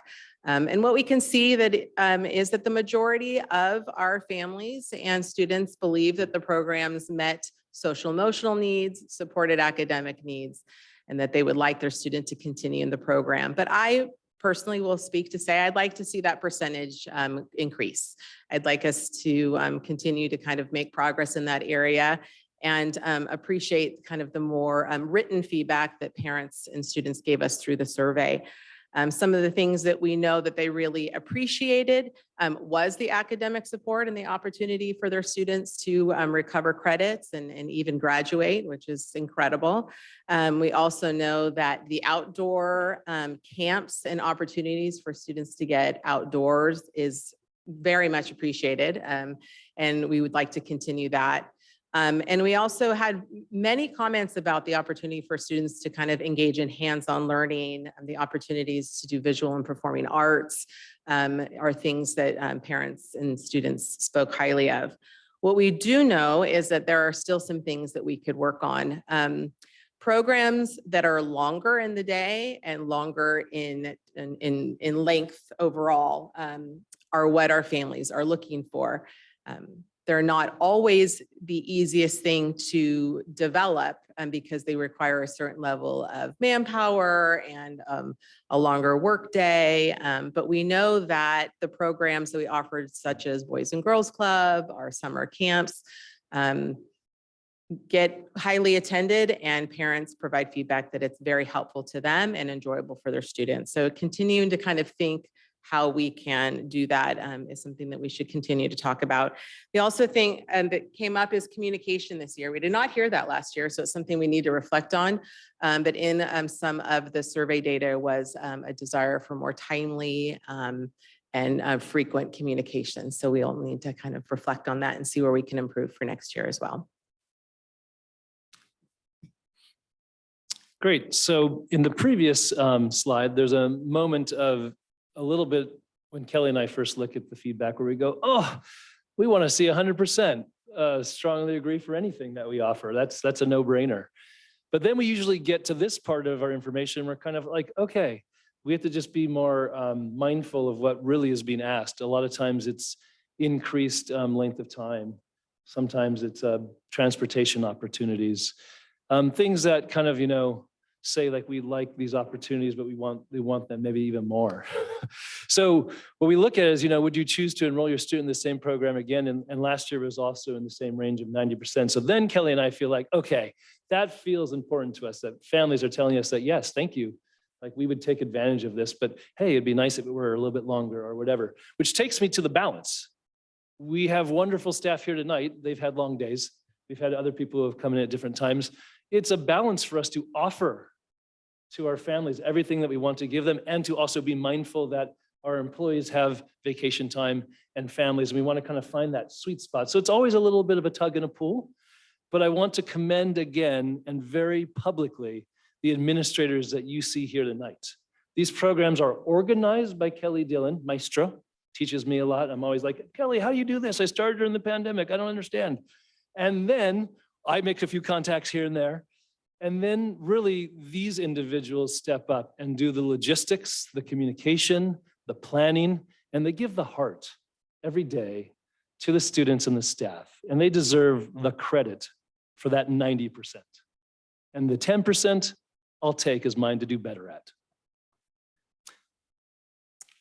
Tim, you are a great partner, and this is a team effort, as you can see. And if everyone who was a part of our summer programs could be here, we would be like pouring out the building, right? Because it takes a large group of us to make it happen for our students. So looking ahead, it's not, we really don't have a lot of time to waste from one summer to the next to start planning, because to really do things well, you need to start planning almost after the one summer closes to the next. And so that's what we will begin doing. We know that we need to kind of reflect a little bit more on our data, reach out already. I think we're starting to our community partners. They're starting to ask, are you gonna partner with us again next year? And then once we confirm our programs and dates and locations, we really have a goal of getting administrators hired prior to winter break. We have not met that goal the last couple of years, to be totally honest. I think it just can be challenging at times when other things kind of pull us away from this. And we've had some things, right? We know that, but it is best if we can get folks on board early, because then we can begin hiring staff and informing families, so that staff can say, hey, I've committed to this. Thank you for the early enough notice so I can make some plans, and families can do the same. And so that's what we look forward to doing very soon. And so with that, we thank you for your time and turn it back over to the board. Great, thank you. Thank all of you. This is incredible. I actually learned a lot. There were some programs that I was not aware of. And I think I have to say I love the programs that we offer. I have some questions about capacity. I'll get to that, but I want to check with the board if they have questions. We have Director De La Cruz first. Thank you so much for your excellent work this summer when everybody else was on break. I have, I think, two questions. The first is, do you have the data on which programs received different levels of feedback disaggregated by program? I think Good question. one of the things that I I'd don't like actually to believe our survey disaggregates it. It did ask families to identify the program that they were involved in, and then we can link up the individual response then with that if we dig deeper into the information, so we can see correlation of comments to program. Yeah, we don't give individual surveys per program, but a general survey across. So we Right. can. I think I would just be really interested to see which of those programs performed at higher levels than others and, you know, had that positive feedback from kids and families. We're a Land Pass Al Camp family myself. And so both of my kids were in the high school work program and then the apprentice program. And it's kind of amazing how many Santa Rosa City Schools kids they saw this summer being like, hi, counselor. So I know there's just such high love for that program. And I would just love to see kind of how others, you know, what we decide to invest in based on what folks got out of it. Because I do understand the importance of that balance, as you mentioned, Dr. Zalinardo, and then just thinking about where do we want to continue investing and why. I think the other question is, you know, for many of us who are searching for summer programs in Sonoma County, those fill up by February 1st. So a lot of those programs, if you're not in them by mid-February, you know, you're kind of lost. And my experience as being a parent looking for summer programs is that the Santa Rosa City Schools offerings came out really late. So it's kind of like, you know, April, May, June even. And so I'm just wondering what the timeline is. I really appreciate the, you know, the look towards hiring administrators in the winter. Do you see yourselves tracking to being able to announce those offerings and with that kind of same kind of midwinter, early spring timeline?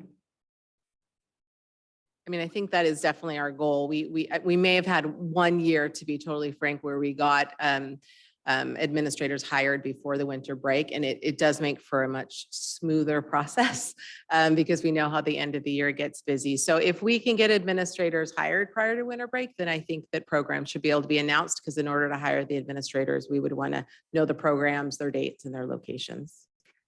My other question is, I really loved the focus, especially for the secondary programs on, you know, elective recovery, credit recovery or elective generating opportunities. And I'm just wondering, you know, again, looking at data for those programs, which generated the most credit recovery opportunities, which generated the most elective, you know, credits for kids.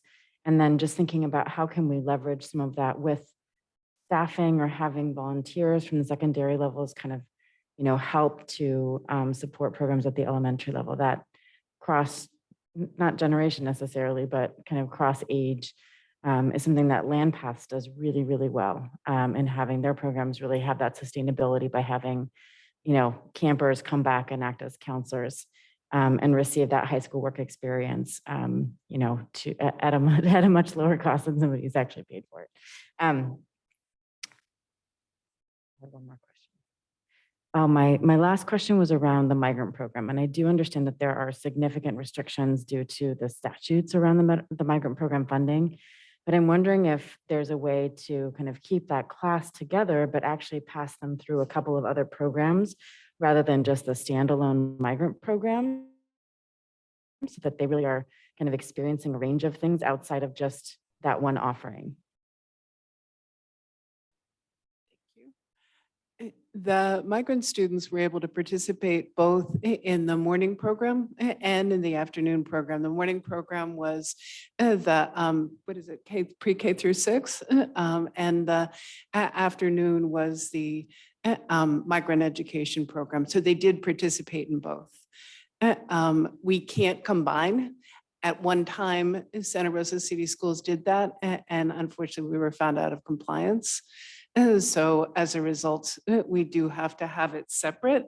So it's an addition to, so those kids didn't just receive migrant ed support, they also got a full morning of summer school. And then if they went on, if there were programs beyond that, some of them also went into that. Does that answer your question, Olivia? Yeah, I think so. I guess I'm wondering, like, of the different offerings it's such a nice diverse set of things for lots of different kids to choose from, whether it's, you're interested in construction or mariachi, or, making and being outside. So I'm just wondering, like, how are we weaving in some of those opportunities in each of those programs? I know they're So- definitely focused, but I think for the migrant program, how are we also passing kids through, some of the outdoor ed and some of the, science-based learning outside of just that migrant program? So for the Adelante program, they do the recruitment through Butte County Office of Education. And they do offer a lot of those different things like math, English, science, college readiness, history, and ballet folklorico. There is this sense of camaraderie because of the fact that they're all migrant students and they have similar experiences with having moved a lot over time. I hear your point, though, about also thinking about how might we have other programs for them after Adelante. The Adelante program lasted for 6 weeks. So I'm not sure how we would do that, but we can certainly discuss that. Thank you. And Trustee Fong? Good job, you guys. Really rich. I've gotten to visit some of those programs in years past, and I think a teacher said something to me that was really telling. She was gushing and she chased after me and said it more than once. And then she sent me an email after that. She says, I wish we could do this all year long. I wish every single classroom was like this all year long. Why can't we do this all year long? Well, lots of reasons. Okay. I'm wondering about funding. Can someone talk to us about funding? Is this the sheer number of programs phenomenal? Thank you. Every single one of you who just put time and energy in during your regular school day and winter, spring, and then also through the summer. Personally, I needed the full time on my own, but you guys kept going to work. That's good. So we can provide some rough numbers. Thank you for that question. I think it's very important. Some rough numbers in terms of like the umbrella costs for the programs in the summer. But as you know, there was a wide array and different durations. But if you were to include the 2,700 students and some students with disabilities, it comes in at about $1.5 million, which sounds like a lot of money. But if you divide it by the number of students, it comes to about $550 per student. And then if you stretch that over the different durations, it would be daily. I was doing some rough numbers and I'd love to hear more from Joel if he's able to disaggregate this for you, between $20 and about $40 a day per student. So those are some really rough numbers that extend over the wide array of programs, different durations. I don't know if that begins to answer your question, but that's really just ballpark. Is this ESSER funding or is it learning ESSER funding or is it our own? It's a number of different funding sources combined. Like, for example, migrant education funds, migrant education students. Title I could support some of the funding for students. You have funding for extended learning programs, for example. So it's a combination of a number of different funds. And this presentation really is, like I said, encapsulates the entire landscape of all of these different programs. But if you were to dig down, and you'd have to really do an analysis of how each particular program was funded. So this is kind of a lump sum. I guess, Dr. Castro, I'm really asking, was any of the summer school programs, so many programs this year, based on one-time funding from the state of California? And can we sustain that? So I can get you that information. I don't have the exact numbers on that particular, yeah. short answer is yes. We use some of our extended learning opportunity dollars, which are one-time funds. But we also have some ongoing funding, federal funding that we also use. So we can do a follow-up report on some of the cost breakdowns for the board. I'm also interested in how we grow this, phenomenal, how we grow this during the school year. I mean, we have a calendar that's very tight, 180 school days, and then we have summer weeks. You've heard me talk again and again and again about transforming how we do education. So how do we do this so that everyone's not exhausted by the end of the school year? And then we're gearing up, and about 20% of the kiddos get to go to summer school, right? Just rough numbers, something like that. That's 2,000. So how do we provide this for many, many more, and not when everyone's exhausted? And how do we break up our school year in time, right? You've heard me talk about time as long as I've been on this board. So that's still in my head. This needs to be, everybody gets to have this. Everybody should have this, right? And thank you for your service. I also want to thank you for that demographic information that I think was not on the slide because it's teeny tiny. It's right here in front of me, but that really speaks to who we're serving, what we're doing in equity. So thank you so much. Other questions from the board? I just have a few questions, and again, my questions are around capacity and wondering, who are the students that aren't getting into the programs? Who's being turned away, and maybe some of the reasons, digging into some of the reasons why they might be turned away.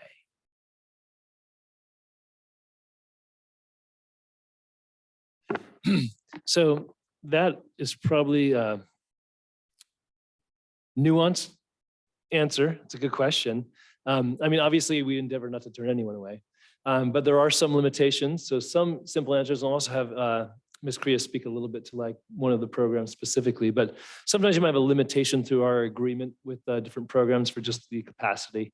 Typically, it comes down to staffing as a general broad umbrella in each program, but there's also things that are specific, like it, for example, on the credit recovery program that determine kind of like how we work through sequentially. So I'll let Andrea speak to that for just a second. Thank you. So for credit recovery summer school, how we prioritize student enrollment is based on number one, non-graduating seniors, number two, juniors going into their senior year, then sophomores going into their junior year, and then freshmen going into their sophomore year. It's all based on the capacity of students that we can hold in our staffing. Last year, we did have a more difficult time hiring for summer session. And I would just say it's because people were tired and needed a break. Typically, we get around 27 to 30 teachers in the first session, and then that always falls down to like 17 in the second. This past summer was a little bit less. So that does play a role in how many students we can enroll in the classes. Our enrollment is also based on what the student needs to recover. So depending on whatever teachers we have that we hire to work summer school and their credentialing. So in the secondary, credentialing is very important because even in summer school, you have to have a credential in order to teach the class.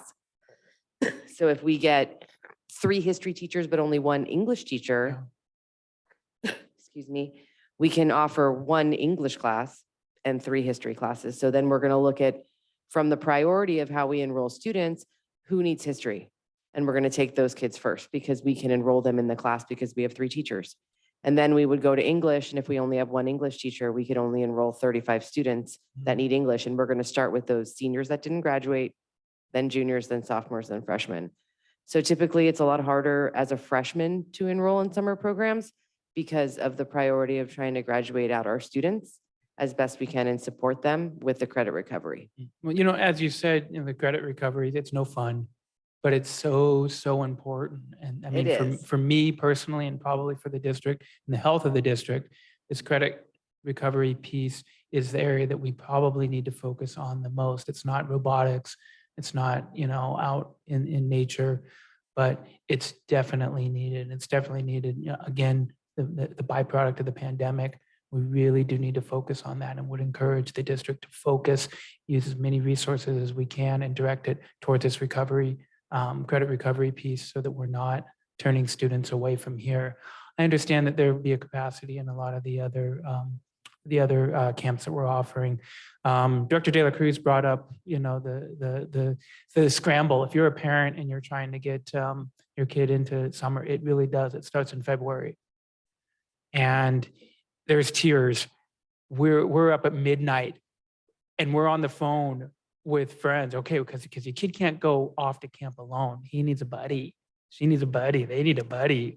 So you have to coordinate these things. And I'm just wondering what, we're learning about for me, I'm learning about some of these programs just tonight. I'm wondering what we're doing to showcase these. If we do like a camp showcase, after school night, something back to school night where we can really highlight and get you on a list. And then the second part of that is for those students who participated in these programs, do we keep tabs on them and make sure that they're invited or reminded to register again for the upcoming year, if that's what they're interested in doing? Yeah, I know that kind of brings us near the end here, but thank you for those things. And you were speaking, I couldn't help but kind of like mumble to myself of like, I could just see myself with my children when they were younger, and the complexity and the dynamism of caring for your children and offering them opportunities and maintaining kind of your own responsibilities. So I hear that clearly. And there is not any time in which we wish to turn students away.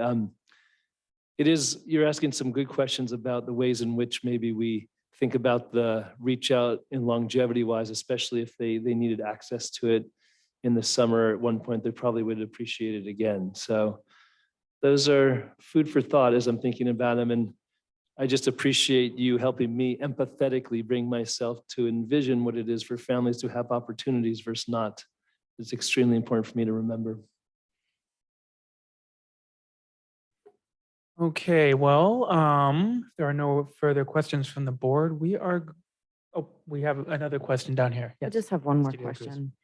I love President Sheffield's focus on credit recovery, despite it not sounding as fun as camping.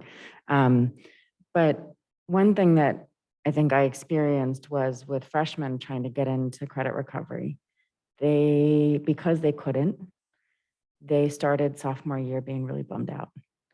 And that continues if they're not prioritized early. Like, I just feel like the early intervention for a freshman who needs that support is so critical. And so if we're making hard choices between, robots and credit recovery for a freshman, I really hope that we're giving that hope to somebody who is ready to start sophomore year,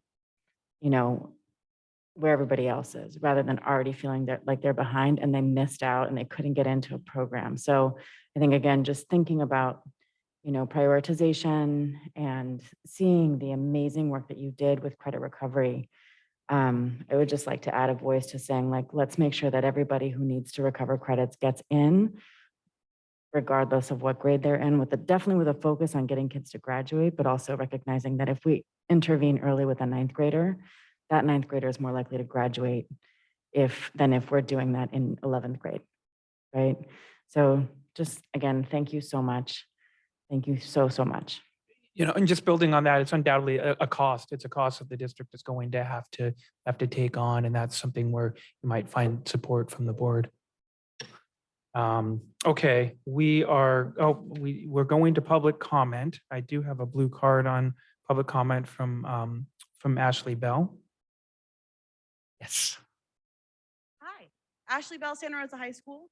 There was something that wasn't mentioned here that I think is relevant.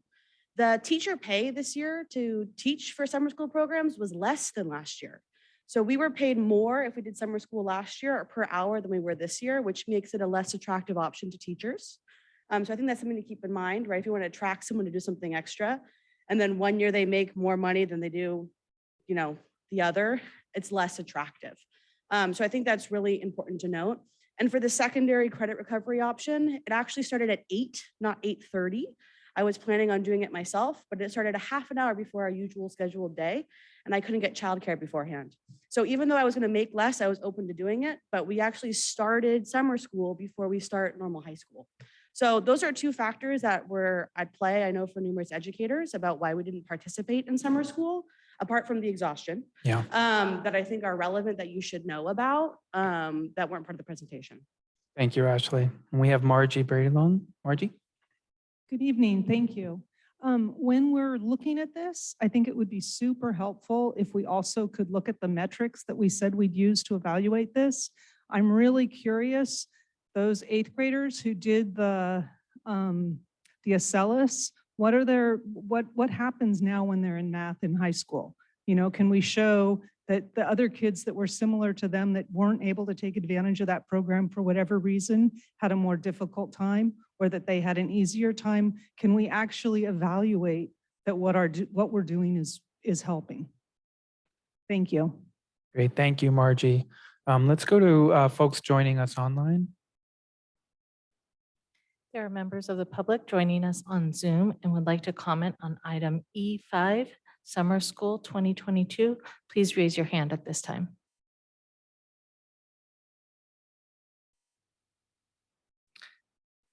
Our first speaker is Will Lyon.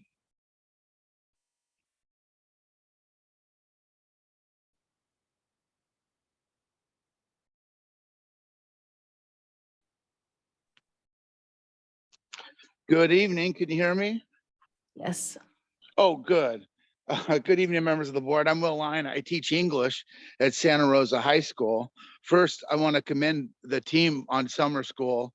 On my own child's side, he participated at Helen Lehman and he made clay and he did an awful lot of playing with other kids and he was excited to be there. So that was really nice for us as a family. On the high school credit recovery side, we recovered approximately more than three times as many credits as we did last year. So that's a big upgrade. And I think Tim's right to celebrate the administrators and the teachers who did that work. I also want to echo Ashley.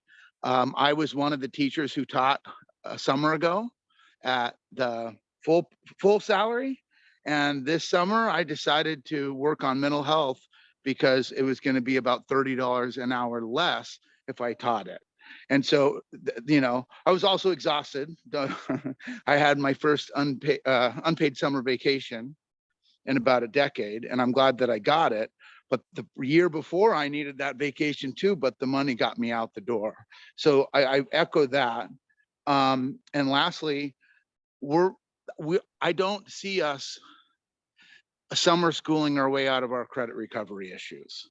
We have, because of the new graduation requirements on top of COVID, those two things together, we had twice as many Fs before COVID hit because of the graduation requirements.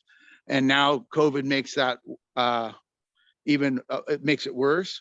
We just have too many Fs to recover. I hope that we can look at increasing our alternative ed seats. Ridgeway is totally impacted. We could use at least one more. At the rep council meeting, it was disclosed that we need 3 times as many credit recovery alternative ed seats. Thank you guys very much. Thank you, Will. Our next speaker is Margaret Boone. Hi, I just wanted to say some nice things about ESY. Of course, we always have a great time with Principal Coscarelli. We used to have this really cool Wednesday movie thing at 3rd Street Cinemas, and the pandemic took 3rd Street Cinemas out. And so the last couple of years, Gene Salazar has been getting us movies at the Roxy, and they cost more, but at least we get out, and it's like a really cool thing to do. And Lucinda Moore has been getting us the bus tickets that we need for staff on the public transit. And kind of an odd one, but the janitor at Ridgeway helps me pass out all the brunches and lunches, and he knows all the kids' names. And he's just super excited to see the kids. So it's a really nice thing. And lastly, I wanted to thank Superintendent Trunell for coming out to see us at the park so she could see her hype man, who's now over at Ridgeway. You can go see him in Jackie Penny's class where he's thriving along with a lot of other really cute Monty students. So thank you. Thank you. President Sheffield, there are no other hands raised. All right, we're going to bring it back to the board for further discussion or questions. Trustee McCormick. I've been dying to talk to you guys, but I didn't really have a question, just some comments. And first of all, fabulous presentation. I remember hearing the presentation last year and how you guys ramped up coming out of that 2020-21 COVID year. And obviously you guys like maintained that and kept going. And the need is obvious with the numbers that it's needed. And we're, you know, back up again on capacity and funding. And it always comes down to that. And so we got to figure out ways to do that and do that better. But I want to thank all of you and all the teachers and the administrators that did choose to participate in these summer learning and teaching programs. I'm an educator myself, and to say people are exhausted is an understatement, and that's real. And total like shake everything up paradigm shift. You know, I'm at the college level, and summer, the paradigm there is that summer school is not like kind of like a separate thing. It's like the third semester of a trimester year-round system. And there are definitely breaks. I mean, they're not summer long breaks, but there's big breaks built into college calendars that make it feel manageable to both the students and faculty and staff. And it's really used as a tool. You know, people are taking classes year round, and it allows them to get caught up or get ahead or work at a more manageable, sustainable pace for their learning style or their working needs or what, you know, whatever it is. And gosh, wouldn't it be amazing if we could get out of this 9-month paradigm that we're in and just move to doing what we do really well year round and not break people's backs to meet the needs of our students and our faculty and our staff. And God, like we got to figure that out. We got to make it happen. So, I mean, literally, you know, get crazy and like be a teacher, and I teach spring and summer, or I teach summer and fall. And then I get my semester off, or I teach all three, but it's at a load that is more manageable for year round. And we have these balanced breaks. And I know that's like, you know, reinventing wheels here, but I mean, this is obviously needed. And I just think the retention that's lost, you know, with that break, I mean, our educators need breaks.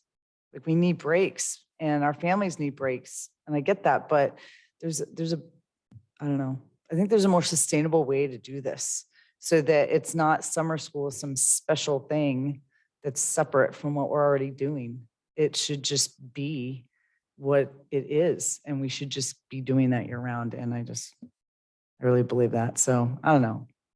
I'll figure out a way. But thank you. God bless you. And thank you for taking care of our kids and committing to this. And I'm just so impressed, especially just with this ramp up the last 2 years. And yeah, we got to figure out a way to make this happen. So thank you so much for everything you guys did. Thanks, Coach. And Director Bowie? And then I also wanted to thank you guys because as a student, your work doesn't go unnoticed.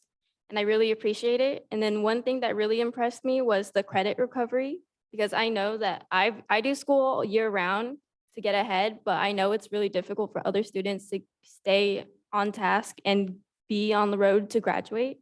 So I just really appreciated that. Very nice. Other questions?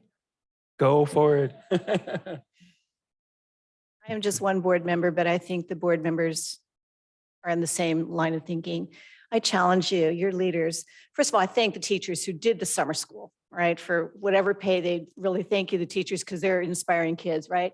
But we're talking to leaders of this district. We're all leaders of this district. Not one of us alone can change the paradigm that we live under, that we labor under, that keeps us in the lanes, that create the barriers that we cannot do this kind of work all year long due to funding or exhaustion or manpower or whatever, bandwidth, right? So I challenge you. You have our permission to keep thinking out of that, where we are in these boxes, to change things up and say, why can't we and why don't we? And we're partners together. We're talking about every single adult in our system, Catherine, right? Every single adult, no matter your role. Superintendent Trinnell, I think, also is saying yes, yes, yes. She's very calm right now, but and I don't know what she's thinking. She's like, oh my goodness. And I know it's a lot of work, but we can do it. Santa Rosa City Schools is a leader in the state. I'm doing state work at the different level right now. We're a leader in ethnic studies. They're asking me what we're doing, and they're shocked by what we're doing. So we're a leader in ethnic studies, and that's where I'm kind of focusing right now. We're a leader in other ways as well.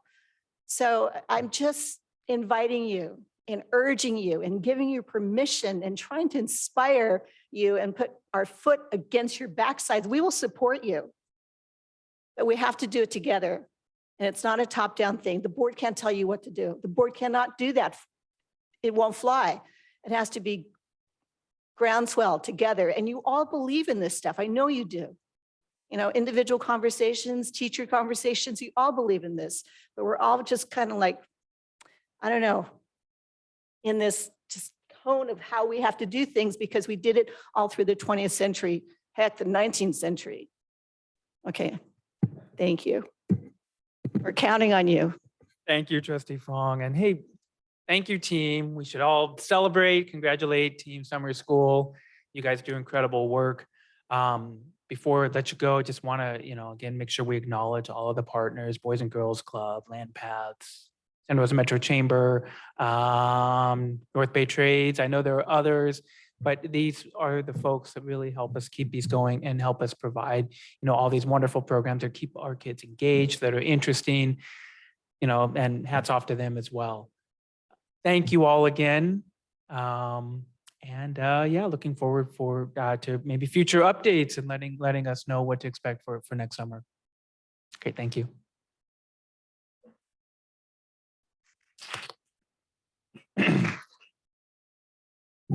And thanks for spending your night here with us. All right, we're gonna move on to agenda item E6, but before we do, I'm looking at the time and it is 9:35, maybe entertain a motion to extend the meeting. I hate to do this. We were on a good roll for a while. I'd like to move to extend the meeting to 10:30. Second. Were they? Second. Okay, extend the the meeting till 10:30. All in favor? Aye. Any opposition? No. All right, we're going to move on. Thank you all again. We're going to move on to agenda item E6, a discussion item, the individual graduation plan. The board will be presented with an overview of the district's individualized graduation plan. Presenting for us this evening, we have Dr. Roderick Castro and we have Tim Zolinardo. Turning it over to the two of you. Good evening, directors. I'm going to go ahead and turn it over to Tim so we can get started right away on this because I know interest of time. Good evening again, Superintendent Trinnell, President Sheffield, members of the board, of course, to our Santa Rosa City Schools community, students, staff, and families. Thank you for being here with us. And tonight we're here for a discussion item on the individualized graduation plan, kind of version 3.0. And we'll kind of go through that. Before I go into the information that's contextualized within the information I'm going to share, I want to take a just step from an overview because it's in the board cover report, but folks who might be watching now or others may not quite remember. There was an effort made by Educational Services to look at credit needs for students in the spring of last school year. Of course, at that time, you're missing what we just talked about. You're missing any summer school credit recovery information. You're missing Q4 and semester 2 grades, and therefore you're missing a large informational piece on where things are with credits. So we convened a team again in the fall, knowing that we were concerned, but we wanted to make sure we looked at the data after everything was imported and updated and relevant so we could actually determine based on the credits that we were seeing in the system and the difficulties that maybe our successes students were having. Convened a team of multiple members, knowing that we already had to come back to do so. And we looked at a wonderful report that our information technology office helped us develop, which kind of showed students, and then it showed what the graduation requirements are in different subjects. And then they kind of had these gray fields for when students were kind of off track for not meeting that. It was a great visual tool for us to get a quick sense of where things were.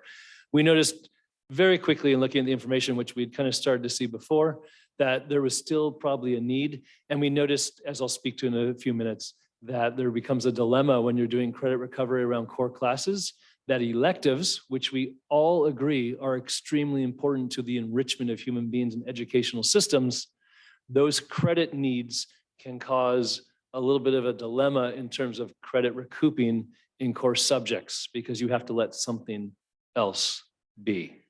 With that background provided, it was important for us to think about the class of 2023, our current seniors. So Julie is one of them. I hope the senior year goes really well for all of our seniors. We're here to serve and help with them and their families. But we did remember that in the very first year of their high school career, and I'm going to use Julie now just to help us stay grounded. Julie saw school say, we're not coming back after spring break. We need you to kind of connect, and we're going to connect with you from March all the way to the end of the year. That was a disruptive moment for all of us, kind of a shock, right? And then we think about, well, those students then, Julie moves forward into 10th grade, and we were hoping to see Julie. We're glad we see her in person right now, but we had to kind of work with her through distance learning. And there was a lot of growth there. So all of a sudden that impact existed for students in the same grade level as Julie as her 10th grade year. Then we noticed that there started to be an accrual of some disruption to credits and grades that happened around this time. And then we kind of thought about, well, what's going on with the students as they get into 21, 22 last year? And for some students who were in credit dilemmas, it meant kind of focusing on core recovery of key classes that would help them kind of meet all of their kind of important and central learning. So then we kind of thought, well, the individualized graduation plan is nothing that any of us ever dreamed we would have to offer and never desired to. But we thought it might be important to still make sure we have a flexible, individualized course and credit plan for reaching a diploma, considering what I just mentioned. And it does meet that idea of board priority 4, which we take seriously, that we have to have flexible learning environments, ensure the sequence of learning occur in a way that doesn't feel routinized and meaningful, but is disrupted. We may need to think about what the flexibility means. So in thinking about that, the IGP 3.0 would only be available to seniors who cannot reach the current 220 credit threshold for graduation. Of course, students are identified through transcript analysis. It requires still, if we were looking at the IG 3.0, we were considering that it only have a floor, that is the lowest you could go, would be 180 credits. And those 180 credits would be in coursework aligned to the A through G requirements, which means that essentially you're reducing the amount of elective credits that students would be expected to meet. So we know that COVID-19 is moving into more of an endemic state. We had conversation tonight about the ways in which federal and state agencies are rolling back support around COVID-19. And so this would likely mark the phasing out of this intervention. Final considerations. Students who were in their 3rd or 4th year of high school, they would be current 5th or 6th year seniors respectively. There was an assembly bill passed, AB 104, that said basically if you were in your 3rd or 4th year in the 2021 school year, you could graduate with a California minimum of 130 credits. Well, a 5th year senior is 1 year removed from Julie in her 12th grade year now. So there's some intellectual also like, whoa, maybe there needs to be some kind of gradual phasing out as well in terms of Santa Rosa City Schools. The class of 2023 is right there behind these students that I was just speaking of. And lastly, the IGP 3.0 establishes the parameters for our graduation plan that is unique based on the circumstances. So you could look at the students, and it is responding as fully as possible to what the events were that occurred in the most intensified times when COVID-19 was disrupting schooling. Key, it never closed. It remained open at all times, but when we weren't in person. So I have the beginning here where this was not in the board packet of kind of the individualized graduation plan 3.0. And I want to go to a link. And in that, I want to pull up the fuller version of this document. And this is how I'll end before I turn it over for discussion. So the definition of what it is basically what I spoke to. It is a plan to make sure students reach A through G requirements, but also there could be an adjustment in the credit for graduations for total for class of 2023. It lays out kind of the steps that need to happen, as I spoke to, for transcript analysis. It gets into instructions, which the previous ones have had, that really just lay out who's responsible for what, just kind of internal, making sure we take care of documentation. And then in previous years, and then again here, it lays out what the coursework would be. It lays out what that means in terms of years and credits. It lays out the subject matters, and it lays out a view for a guardian who are maybe speaking with this about school staff, about what that 180 credits is comprised of. And then lastly, as we've done in previous years, we do believe that part of our commitment in Santa Rosa City Schools, which our counseling team deserves credit for every single day. They meet individually with students all the time. They contact guardians consistently, and they do counseling around what is the best way for students to move through to successful graduation. And so we do think it's important that our sites have individual meetings with families, should this be necessary, to really go through the nuances and give the care and attention needed to speak to it and make sure folks are clear on what it means and why it might be necessary. So that does exist as well. And with that, I tried to move with a little bit of alacrity due to time. I'll turn it at this point back to the board. Thank you, Tim. All You're right, back to welcome. the board. This is a discussion item. Do we have questions? I'm not seeing questions. All right, we are then going to public comment. I do have some blue cards. We have Chris Birch, followed by Ashley Bell. We'll start with Chris.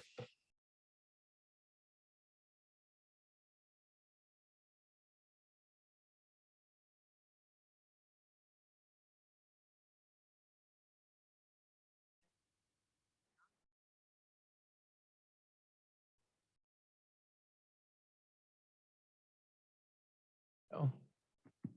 I think you might be on. Yeah. All right. Hello, my name is Chris Birch. I'm a veteran counselor at Santa Rosa High School. I'm here tonight to show my dismay at what I see as kicking the can down the road with adopting the proposal IGP 3.0.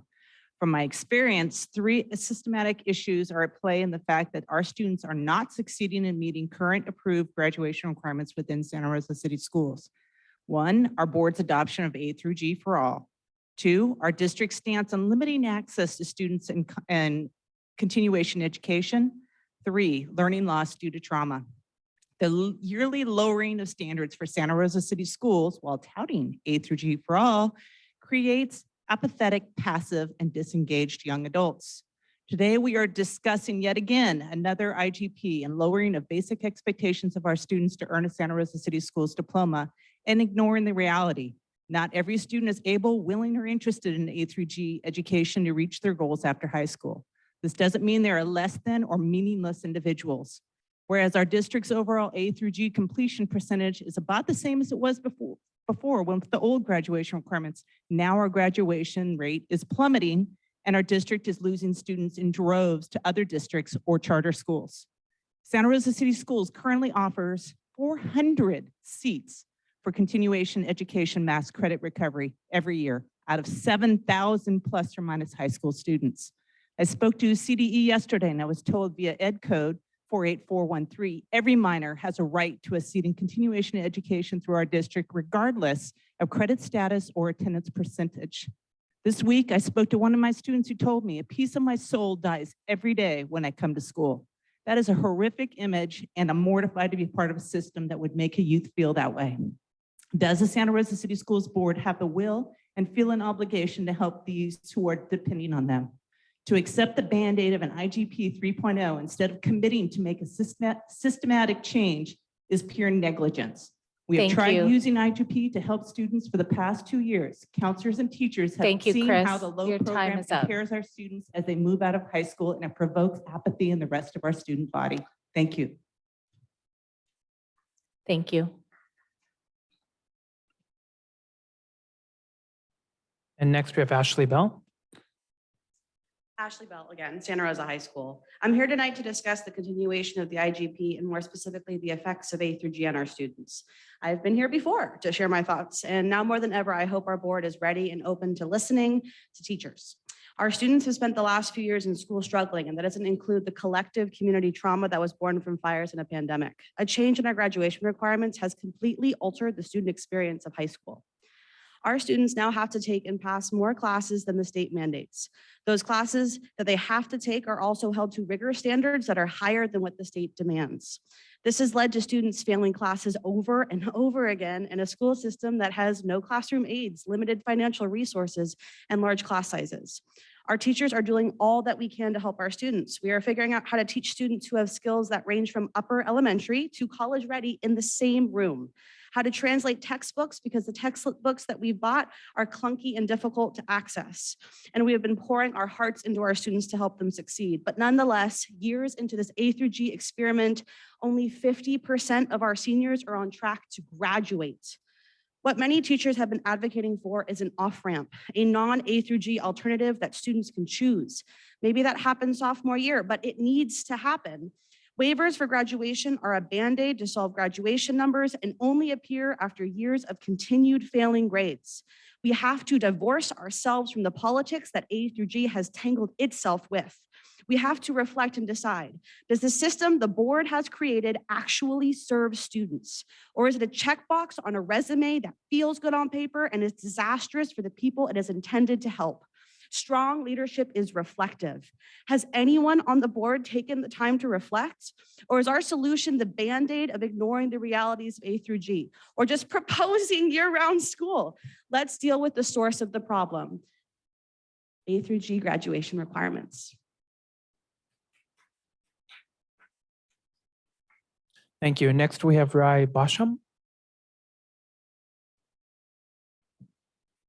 Thank you, everyone. I appreciate it. I do not have prepared remarks, so this is not going to sound as eloquent, so I apologize for that. My name is Rai Basham. I am a school counselor at Elsion High School. I am joined today by two of my colleagues in the counseling department, Eric Rodriguez and Sandra Hernandez. And a couple of points that I wanted to touch on with regards to IGP 3.0 is that just listening to a few of the remarks tonight and hearing about like high school credit recovery and even like the issue related to busing is that there are things that just ultimately come down like to funding, that kind of thing, which the wheels in education and public education, especially the wheels can sometimes turn a little bit slowly. And so I think that resolutions like this, IGP 3.0, I agree that Ridgeway and alternative education seats need to be increased down the road, and that's a long-term solution. But in the near future, I do think that this is incredibly important for our students who were impacted. Something I also want the board to consider and for the district to consider as well is next year's seniors. So I know that we're looking at this year's seniors as like potentially the last group to be affected by a potentially an individual graduation plan due to their first year being, I think it's defined as in the agenda as the surprise COVID year. So one of my jobs as a counselor is MTSS counselor, multiple tiers of support systems. And we ran the report that got that data of looking at the number of students in terms of their credit deficiency. And so this year's seniors, I know this may have changed with summer recovery, summer credit and everything, but so that number was 467 students who, for current seniors who are 30 credits or missing 30 credits or more. For next year seniors, it was 583 students who are missing 30 credits or more. So that's significantly more. So I just wanted that to be considered by everyone. Thank you. Appreciate it. All right, thank you. I have no more in-house blue cards. Let's go to folks joining us online. There are members of the public who are joining us online and would like to comment on item E6, individual graduation plan, IGP 3.0. Please raise your hand at this time. Our first speaker is Will Lyon. Good evening, members of the board. I'm Will Lyon. I teach English at Santa Rosa High School. I I know that things are tough right now. We have more kids with more Fs than we recover. I think it's reasonable to look at IGP 3.0. I don't love it. I don't think any of you love it, but I understand why you're looking at it. The part that I'm the most disappointed with, as I understand it, Tim showed it fast. So if I got it wrong, I hope someone will clarify it. But as I understand it, we're cutting everything out of the electives. And we made a promise several years ago when we changed our graduation requirements that we would honor college and career. And here we are cutting only electives. My recommendation is that if you are going to go forward with lowering the graduation requirements, that you look at, and in fact, choose to take off the third year of math and the second year of Spanish, as well as lowering it down to 180 so that the families can choose whether or not they take math 3 or whether they take photography. Is the board really 100% convinced that every single kid who's got credit recovery issues would be better served retaking Spanish 2 instead of taking manufacturing or auto shop? I think if you're going to look at, if this is really about, hey, let's get our kids to graduate, we should honor the college and the career side of it. I also want to point out that we could do with some more supports for our students. I'll give you one. I know it's short on time here. We used to have sheltered English. Before A through G, before COVID, we had a spot for kids who were learning the language where we could meet the standards meet them where they're at, but also meet the standards. Sheltered English is gone. I have 18 students who don't speak English that are in academic classes, Will. and they're really struggling. Thank you. President Sheffield, there are no other hands raised. Thank you. All right, we'll bring it back to the board for discussion or further questions. Yes, we have Trustee Fung. This isn't a question, it's kind of comments, so that way. And it's very late. That's okay. Yeah, we've been struggling with this for a long time. You know, that we believe in A to G. We believe in raising that floor for a lot of kids. And what I'm hearing from staff, teachers mostly, is there's not enough supports, and they're citing story after story of what the supports are, what the supports aren't. But then again, we go back to how do we teach what's happening in the classrooms? And, you know, if we're saying that a lot of special ed kids are in there and they can't learn, well, that's not true. They can learn. So I want to know, how are we doing it differently in the classroom? I want to know that. I mean, I've been to see lots of classrooms, and I will be again to see lots of classrooms.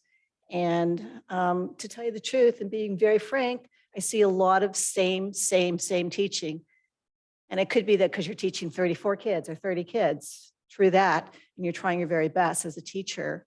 But, you know, I've been there too as a teacher. I've seen it a lot as a principal. So it comes down to, what do we say to kids? How do we treat kids? What do we expect of kids? We have to look at our homework policies. We have to look at our grading policies. It's not just this 3.0, right? It's not just A to G. It's everything in our system. And so until and unless we're looking, we look at what happens in those minute-to-minute interactions in the classroom, grading and homework, we're going to have this problem. Thank you, Trustee Fong. Other questions, comments from the board? All right, well, thank you again, Tim. Know that we will continue to be updated on IGP. Thank you. All right, we're going to move on to agenda item E7. This is an action item, the unaudited actuals. The board will consider approving the 21-22 report of unaudited revenues, expenditures, and ending balances. Mr. Dantos joining us tonight. Welcome. Give you a second to settle in. Once you're ready, let us know how we're doing. Presentation, but I don't know where the connection is. Where the connections are, okay.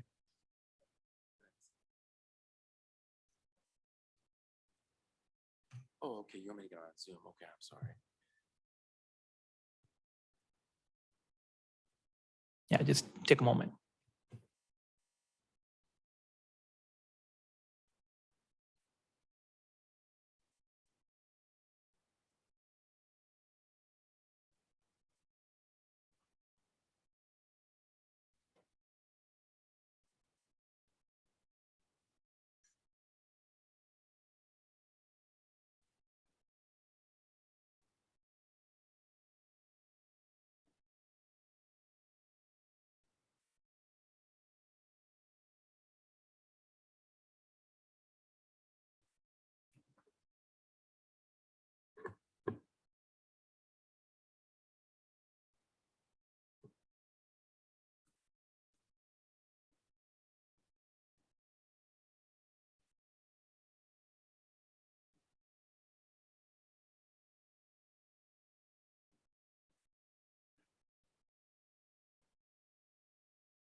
Yes, thank you.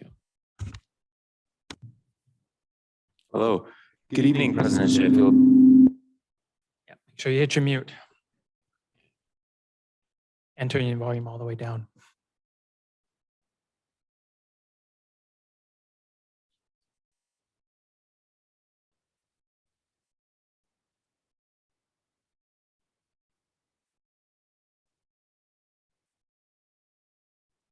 Good evening, President Sheffield, Superintendent Turnell, member of this board. Thank you for having me tonight. I'll be presenting on the 2021-22 unaudited actuals. So for the fiscal year just completed, 2021-22, July 1, 2021 through June 30, 2022, we have recorded our actual revenues and our actual expenditures to our general ledger.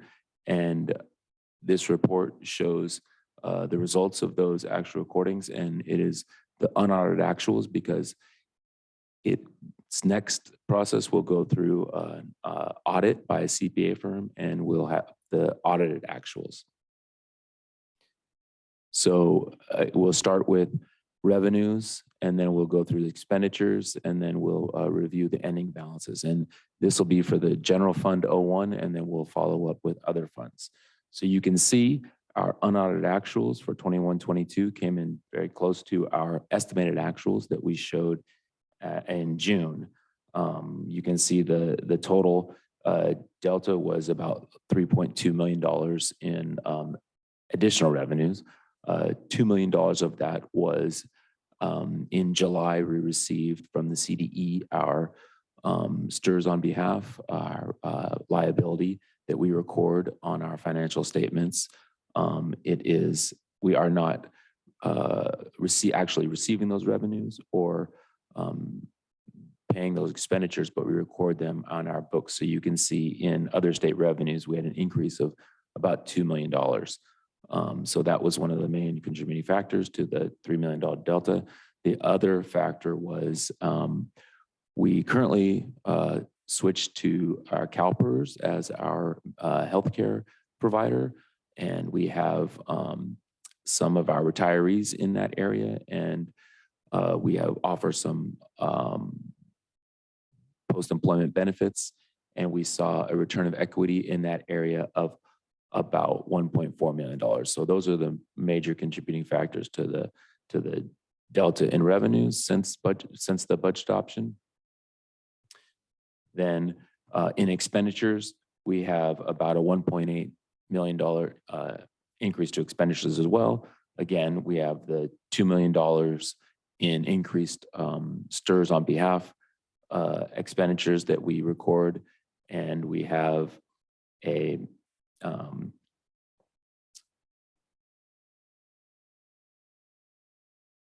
some increase in classified salaries and certificated salaries based on some supplemental pay that came in through the last couple of years. And we have a reduction in books and supplies that for somewhat offsets that increase. And what's behind that is we have school site discretionary funds and different other departments discretionary funds that we can't sweep until we close the books, because we can't really anticipate them spending that or not. That's somewhat common throughout the year, but up through the year, we budget those to be spent. So those are kind of the major areas in the expenditures. And you can see, so with that, about $1 million in the savings related to kind of the CalPERS switch, you can see after we look at the revenues versus expenditures, we were at the estimated actuals, we were looking at expenditures over revenues about 8 million, but because of the savings we just kind of went over, we're now closing the year out about a little over under 7. So you can see, oopsies, the resulting financial impact of these unaudited actuals are about a $1.2 million financial benefit to us. And so that'll now, as we're in the current 22-23 budget season, we will readjust our 22-23 beginning balance and increase that by about $1.2 million.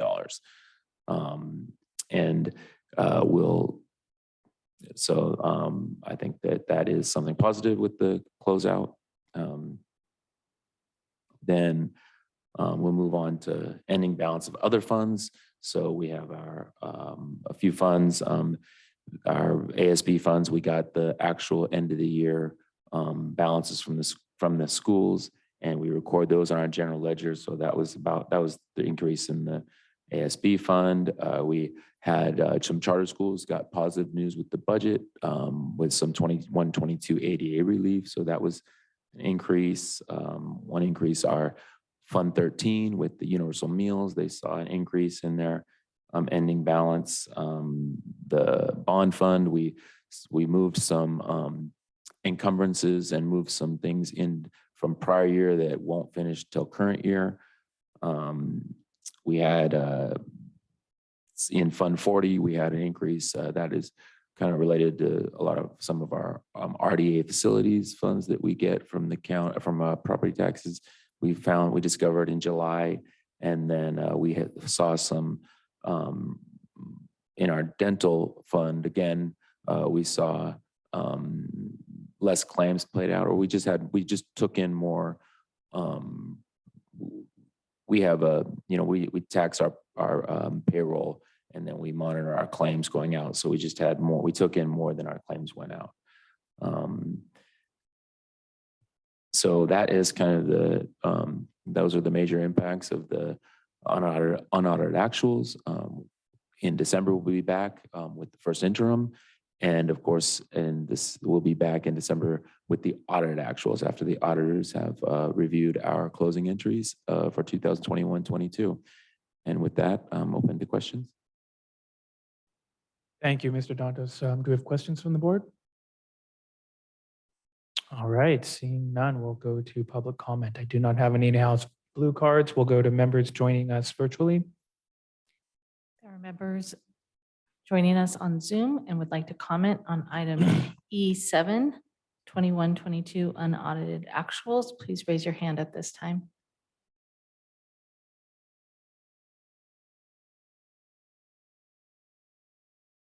There are no hands raised. All right, we'll bring it back to the board for discussion, further questions or motion. This is an action item.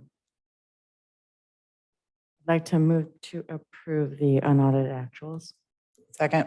All right, motion was from Director De La Cruz, seconded by Director McCormick. We are ready for a vote. Director Bowie. Aye. Director De La Cruz. Aye. Director McCormick. Aye. Director Fong. Aye. President Sheffield. Aye. All right, the motion passes. Thank you, Mr. Dantos. We'll Thank see you you very much. back in December. Yep. All right, thank you again. Okay, agenda item 8. We are on E8, the public board meeting via teleconference AB 361. The board will consider the continuance of conducting public meetings virtually, including the use of a hybrid model as allowed in Assembly Bill AB 361. I turn it over to you, Superintendent Trunell. Thank you, Board President Sheffield, members of the board, those in person and online that are still with us. This is a standing item for us to ensure that the board continues to consider the option of hybrid and offering an online option for people to participate in our board meetings. And I hand it back to you, Board President Sheffield. Thank you. Thank you. Do we have questions from the board? All right, seeing none, we'll go to public comment. Anybody in house? All right, those joining us virtually. There's members of the public joining us on Zoom and would like to comment on item E8, public board meetings via teleconference per AB 361. Please raise your hand. Our first speaker is Margaret Boone. We were doing a training yesterday with Jenny Hawk on some stuff on SACE that we use in special ed. And the Zoom cut off at 30 minutes because we didn't renew something. I don't know what we didn't renew, but if we could renew that, it's been really great for IEP meetings as well. It's better to have them in person, but for some parents, having to leave work in the middle of the day and drive to school is really hard. And so for them to be able to just sit in their car and Zoom in for an hour, hour and a half, and then go straight back to work, it's really a life changer. So it'd be great if we could renew whatever we need to renew. Thank you. Thank you. Our next speaker for item E8 is Deanna. Deanna, if you can please state your full name for the record. Hi, Superintendent and Board. This is Deanna Oliveras. I know you can't respond to me, but I'm in support of continuing to do the hybrid model. I think that works best for everybody involved, and it's going to get the most input from the stakeholders. I am a little confused on, I mean, I know you guys have to vote every 30 days on the AB 361, but I know that because if you continue, I don't know how to word this. If you continue on the AB 61, it makes it so you don't have to adhere to certain Brown Act rules. And so I'm just wondering if you were to stop adhering to it, I know you have the legal right to do it until 2024, if you could not adhere to it, because really there's probably no purpose if you can opt out of it and then continue to do hybrid, just like all the other schools do. It makes me feel like one of the reasons why you want to stay in it is so that some board members can be out of state and Zoom in without posting where they're at and giving that leeway and giving the public opportunity to speak at the board members' location. And so I'm just wondering if there's any real reasons why you all feel like you have to continue to vote on it every 30 days, if there's any like real tangible reasons. If there are, and I'm not aware of them, then I totally respect your decision to continue on. I think however you could get to keep doing the hybrid model would probably be the best opportunity to get stakeholders' input. I just am not sure if I'm missing something after reading all the AB 361. So thank you. Thank you, Deanna. President Sheffield, there are no other hands raised. All right, thank you. We'll bring it back to the board for this is an action item. So we'll have discussion, further questions or a motion. I'd like to move to continue conducting public meetings virtually pursuant to AB 361. Second. All right, the motion was from Director De La Cruz, seconded by Director McCormick. We're ready for a vote. Director Bowie. Aye. Director De La Cruz. Aye. Director McCormick. Aye. Director Fong. Aye. President Sheffield. Aye. Okay, the motion passes. All right, we are on to our FR consent items. And earlier in the agenda, we had items pulled. We had F5, F8, and F14 pulled for discussion. Do we have members who requested these items to be pulled from the public joining us? on these items? Do we need to approve the The other ones first? Other items, yes. So All right. I'd like to make a motion that we approve F 1 through 4, 6, 7, 9 through 13. Sorry. Second. Okay, so the motion came from trustee McCormick to approve F1 through 4, 6, 7, 9 through 13, and it was seconded by trustee De La Cruz. We're ready for a vote? Aye.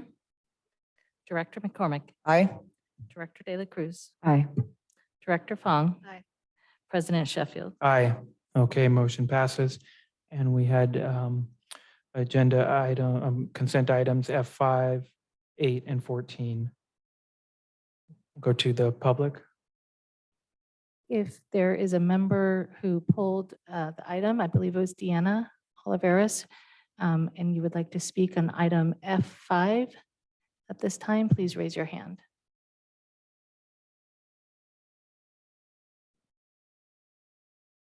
Thank you, Deanna. Go ahead. Hi, thank you. I've spoke on this before. I know that when the contracts here are up for your vote, you've already approved, or the budget, like the contracts, I know you guys have already voted to approve this, but I am here to request, and I've also heard CRTA President Catherine Howell address this numerous times over the last year. And I think that stakeholders, parents and families, and as well as SRTA members, the contracts are not transparent enough to the public. And there is no, like, I forget the word Catherine had used in the past, but there's no like rubric or like, I mean, there might be for you guys, but there isn't for us. Like, we have no idea how the contracts and the people that you're contracting with gets to this. Like, it doesn't seem like there's like an open call or open bid. And I know legally you guys can have a certain amount of, you know, no bid contracts, but in the stuff that I've looked at, Santa Rosa City schools seem to have a pretty high percentage of no bid contracts. And a lot of the contractors are like ex-teachers or friends of people within the district. And even though they might be amazing people, I think it's still really pertinent that you look into these people and their businesses and their licenses with the Secretary of State and make sure that they are either licensed consultants or their 501(c)(5) their nonprofit status is valid. You do extensive, you know, checks on parent volunteers. And so I would hope that you would also do that with contractors. And again, there's so many talented SRTA members with high degrees that could come in for a fraction of the price to supplement their low income teaching jobs that could teach us a lot, teach everyone a lot, instead of these high priced contractors that sometimes aren't local. Thank you. Thank you, Deanna.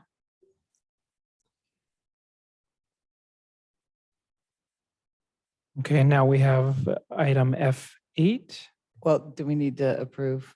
Well, So I'd we like to make a approve. motion to approve F5. A second. All right, motion was to approve it. F5 by trustee McCormick, seconded by trustee De La Cruz. Director Bowie, Aye. Director McCormick, Aye. Director De La Cruz, Aye. Director Fong, Aye. President Sheffield. Aye, motion passes. Okay, now we're on to F8, pulled by, I believe, Deanna Oliveris. Deanna, I'm going to move you over to talk about item F8, the conflict of interest item. Hi again. I feel like I have you guys all to myself tonight. Everyone must have tapped out for the night. I emailed you a few of you about this, but what I'm requesting is that, you know, I'm not saying anyone's doing anything wrong at all, but again, I'm asking for transparency. I'm asking for the board to go above and beyond their duties that they have to as board members. Again, I'm not saying there's anything done wrong, but I think as board members, it would be amazing for you all to expect each other to go the extra mile as elected officials. And when filling out your forms for candidacy or your Form 700, to be as detailed as possible. Because for instance, when an elected official simply writes on their Form 700, they are self-employed, that Form 700 is mostly for the reason to avoid conflict of interest. And it's public record, right? But if you just put self-employed and you give no idea of what kind of business you're in as a school board member, we don't know if you're a landscaper or if you're an educational consultant or if you're a political advisor. And so that is what the public needs to be aware of so that we can make sure there's no conflict of interest. And I'm not saying necessarily there is, but I think that if the board would make it a point to go above and beyond, then it would alleviate a lot of issues that the public has with the board, because I know you guys do have a hard job. So I'm just kind of advocating for like above and beyond transparency, even though it's probably super annoying and it's super like time oriented. I would just advocate for everybody to do that. Thank you, Deanna. All right, bringing it back to the board. That was consent item F8. Seeking Move motion. to approve F8. Second. All right. Motion came from trustee McCormick, seconded by trustee De La Cruz. Ready for a Director vote? Bowie. Aye. Director McCormick. Aye. Director De La Cruz. Aye. Director Fong. Aye. President Sheffield. Aye, motion passes. Okay, we're on to F14. This one goes back to Deanna Oliveras. Deanna, we are allowing you to speak on item F14, approval of legal services. Hi. So after looking at this on the agenda, there wasn't any information on it. I assume maybe Mrs. Trinnell would touch on it before I got to speak publicly, but it's not happening that way. So I'm not sure what it really pertains to. I know you guys are probably doing the right thing by bringing it to public item, even though all the litigation and such you have to do behind closed doors. But because it pertains to a retainer, which I don't even know if we're even allowed to know how much it is, I will state this. I am somebody that has done many public records requests with Santa Rosa City School District, and they are shuffled to your guys' lawyer. And I know I'm not happy that I have to do it, because I see in the budget line items how much money is spent on the lawyers, and that's just me.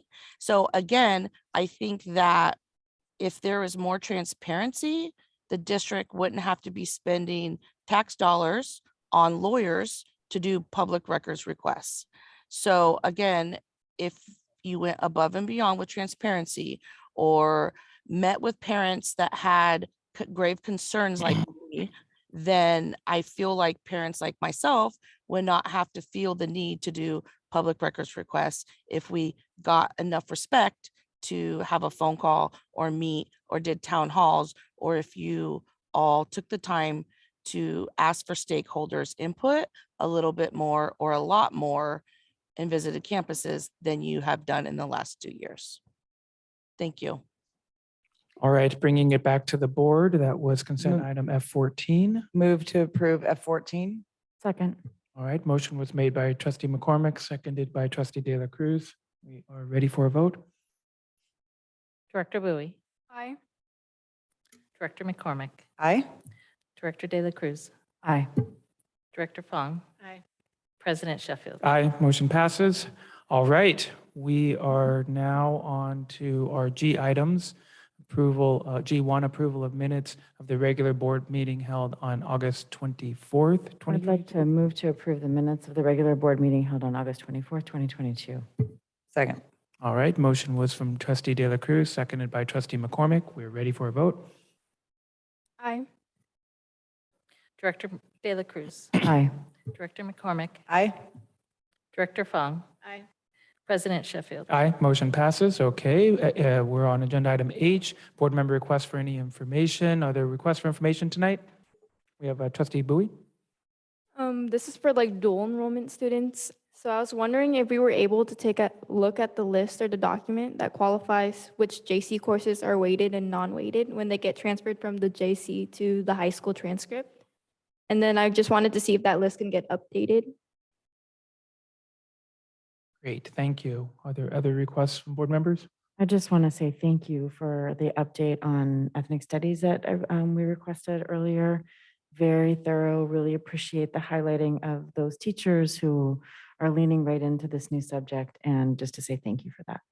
Great information. All right. Other requests? Okay, thank you. We're moving on to our I items, information items listed in the agenda packet. And before we adjourn, Superintendent Trunell, any last announcements?